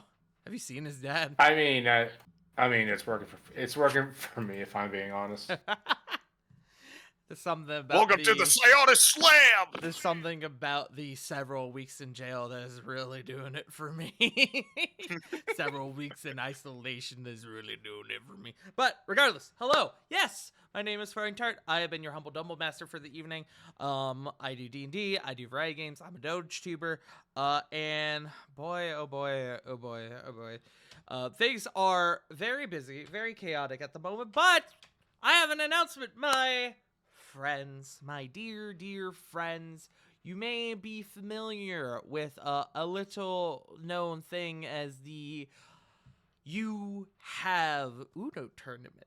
My friends, I have combed through the sands of time. I have scoured the great texts. I have consulted with gods and devils, and I have finally devised a singular day and time for us to meet for the losers finals. The 6 persons losers final for the You Have Uno tournament is going to be next week, Sunday, March 30th at 4:30 p.m. Eastern Standard Time. Don't miss it. It's going to be a hell of a match. Afterwards, we'll immediately be going into D&D, so make sure to tune in for that. It's going to be a good time. But, my friends, the next time you'll see me, definitely not tomorrow, will be Tuesday on Jake's channel for Legacy of the Doge Breakers, so tune in for that. It's going to be a good time. Next stream on here, I'm going to be honest, I don't actually know. This is a bit of a crazy week coming up. So stay tuned. Smile. But yeah, that's me. We are going to send it on over. We're going to go raid my boy Fringe. Fringe! Formerly, hey, Mr. Rabbit. We're going to go raid Rabbit. Fringe type. Go show him some love. Let Fringe. him know who sent you. We will be back next week for another episode of Exiley Regalia. Thank you all for joining us thus far. And boy, oh boy, tune in for next session, because not only is it going to be a hell of a slobber knocker for the rest of the combat encounter, we're going to have some pretty major lore drops. So tune in. Bye. Bye. Laters.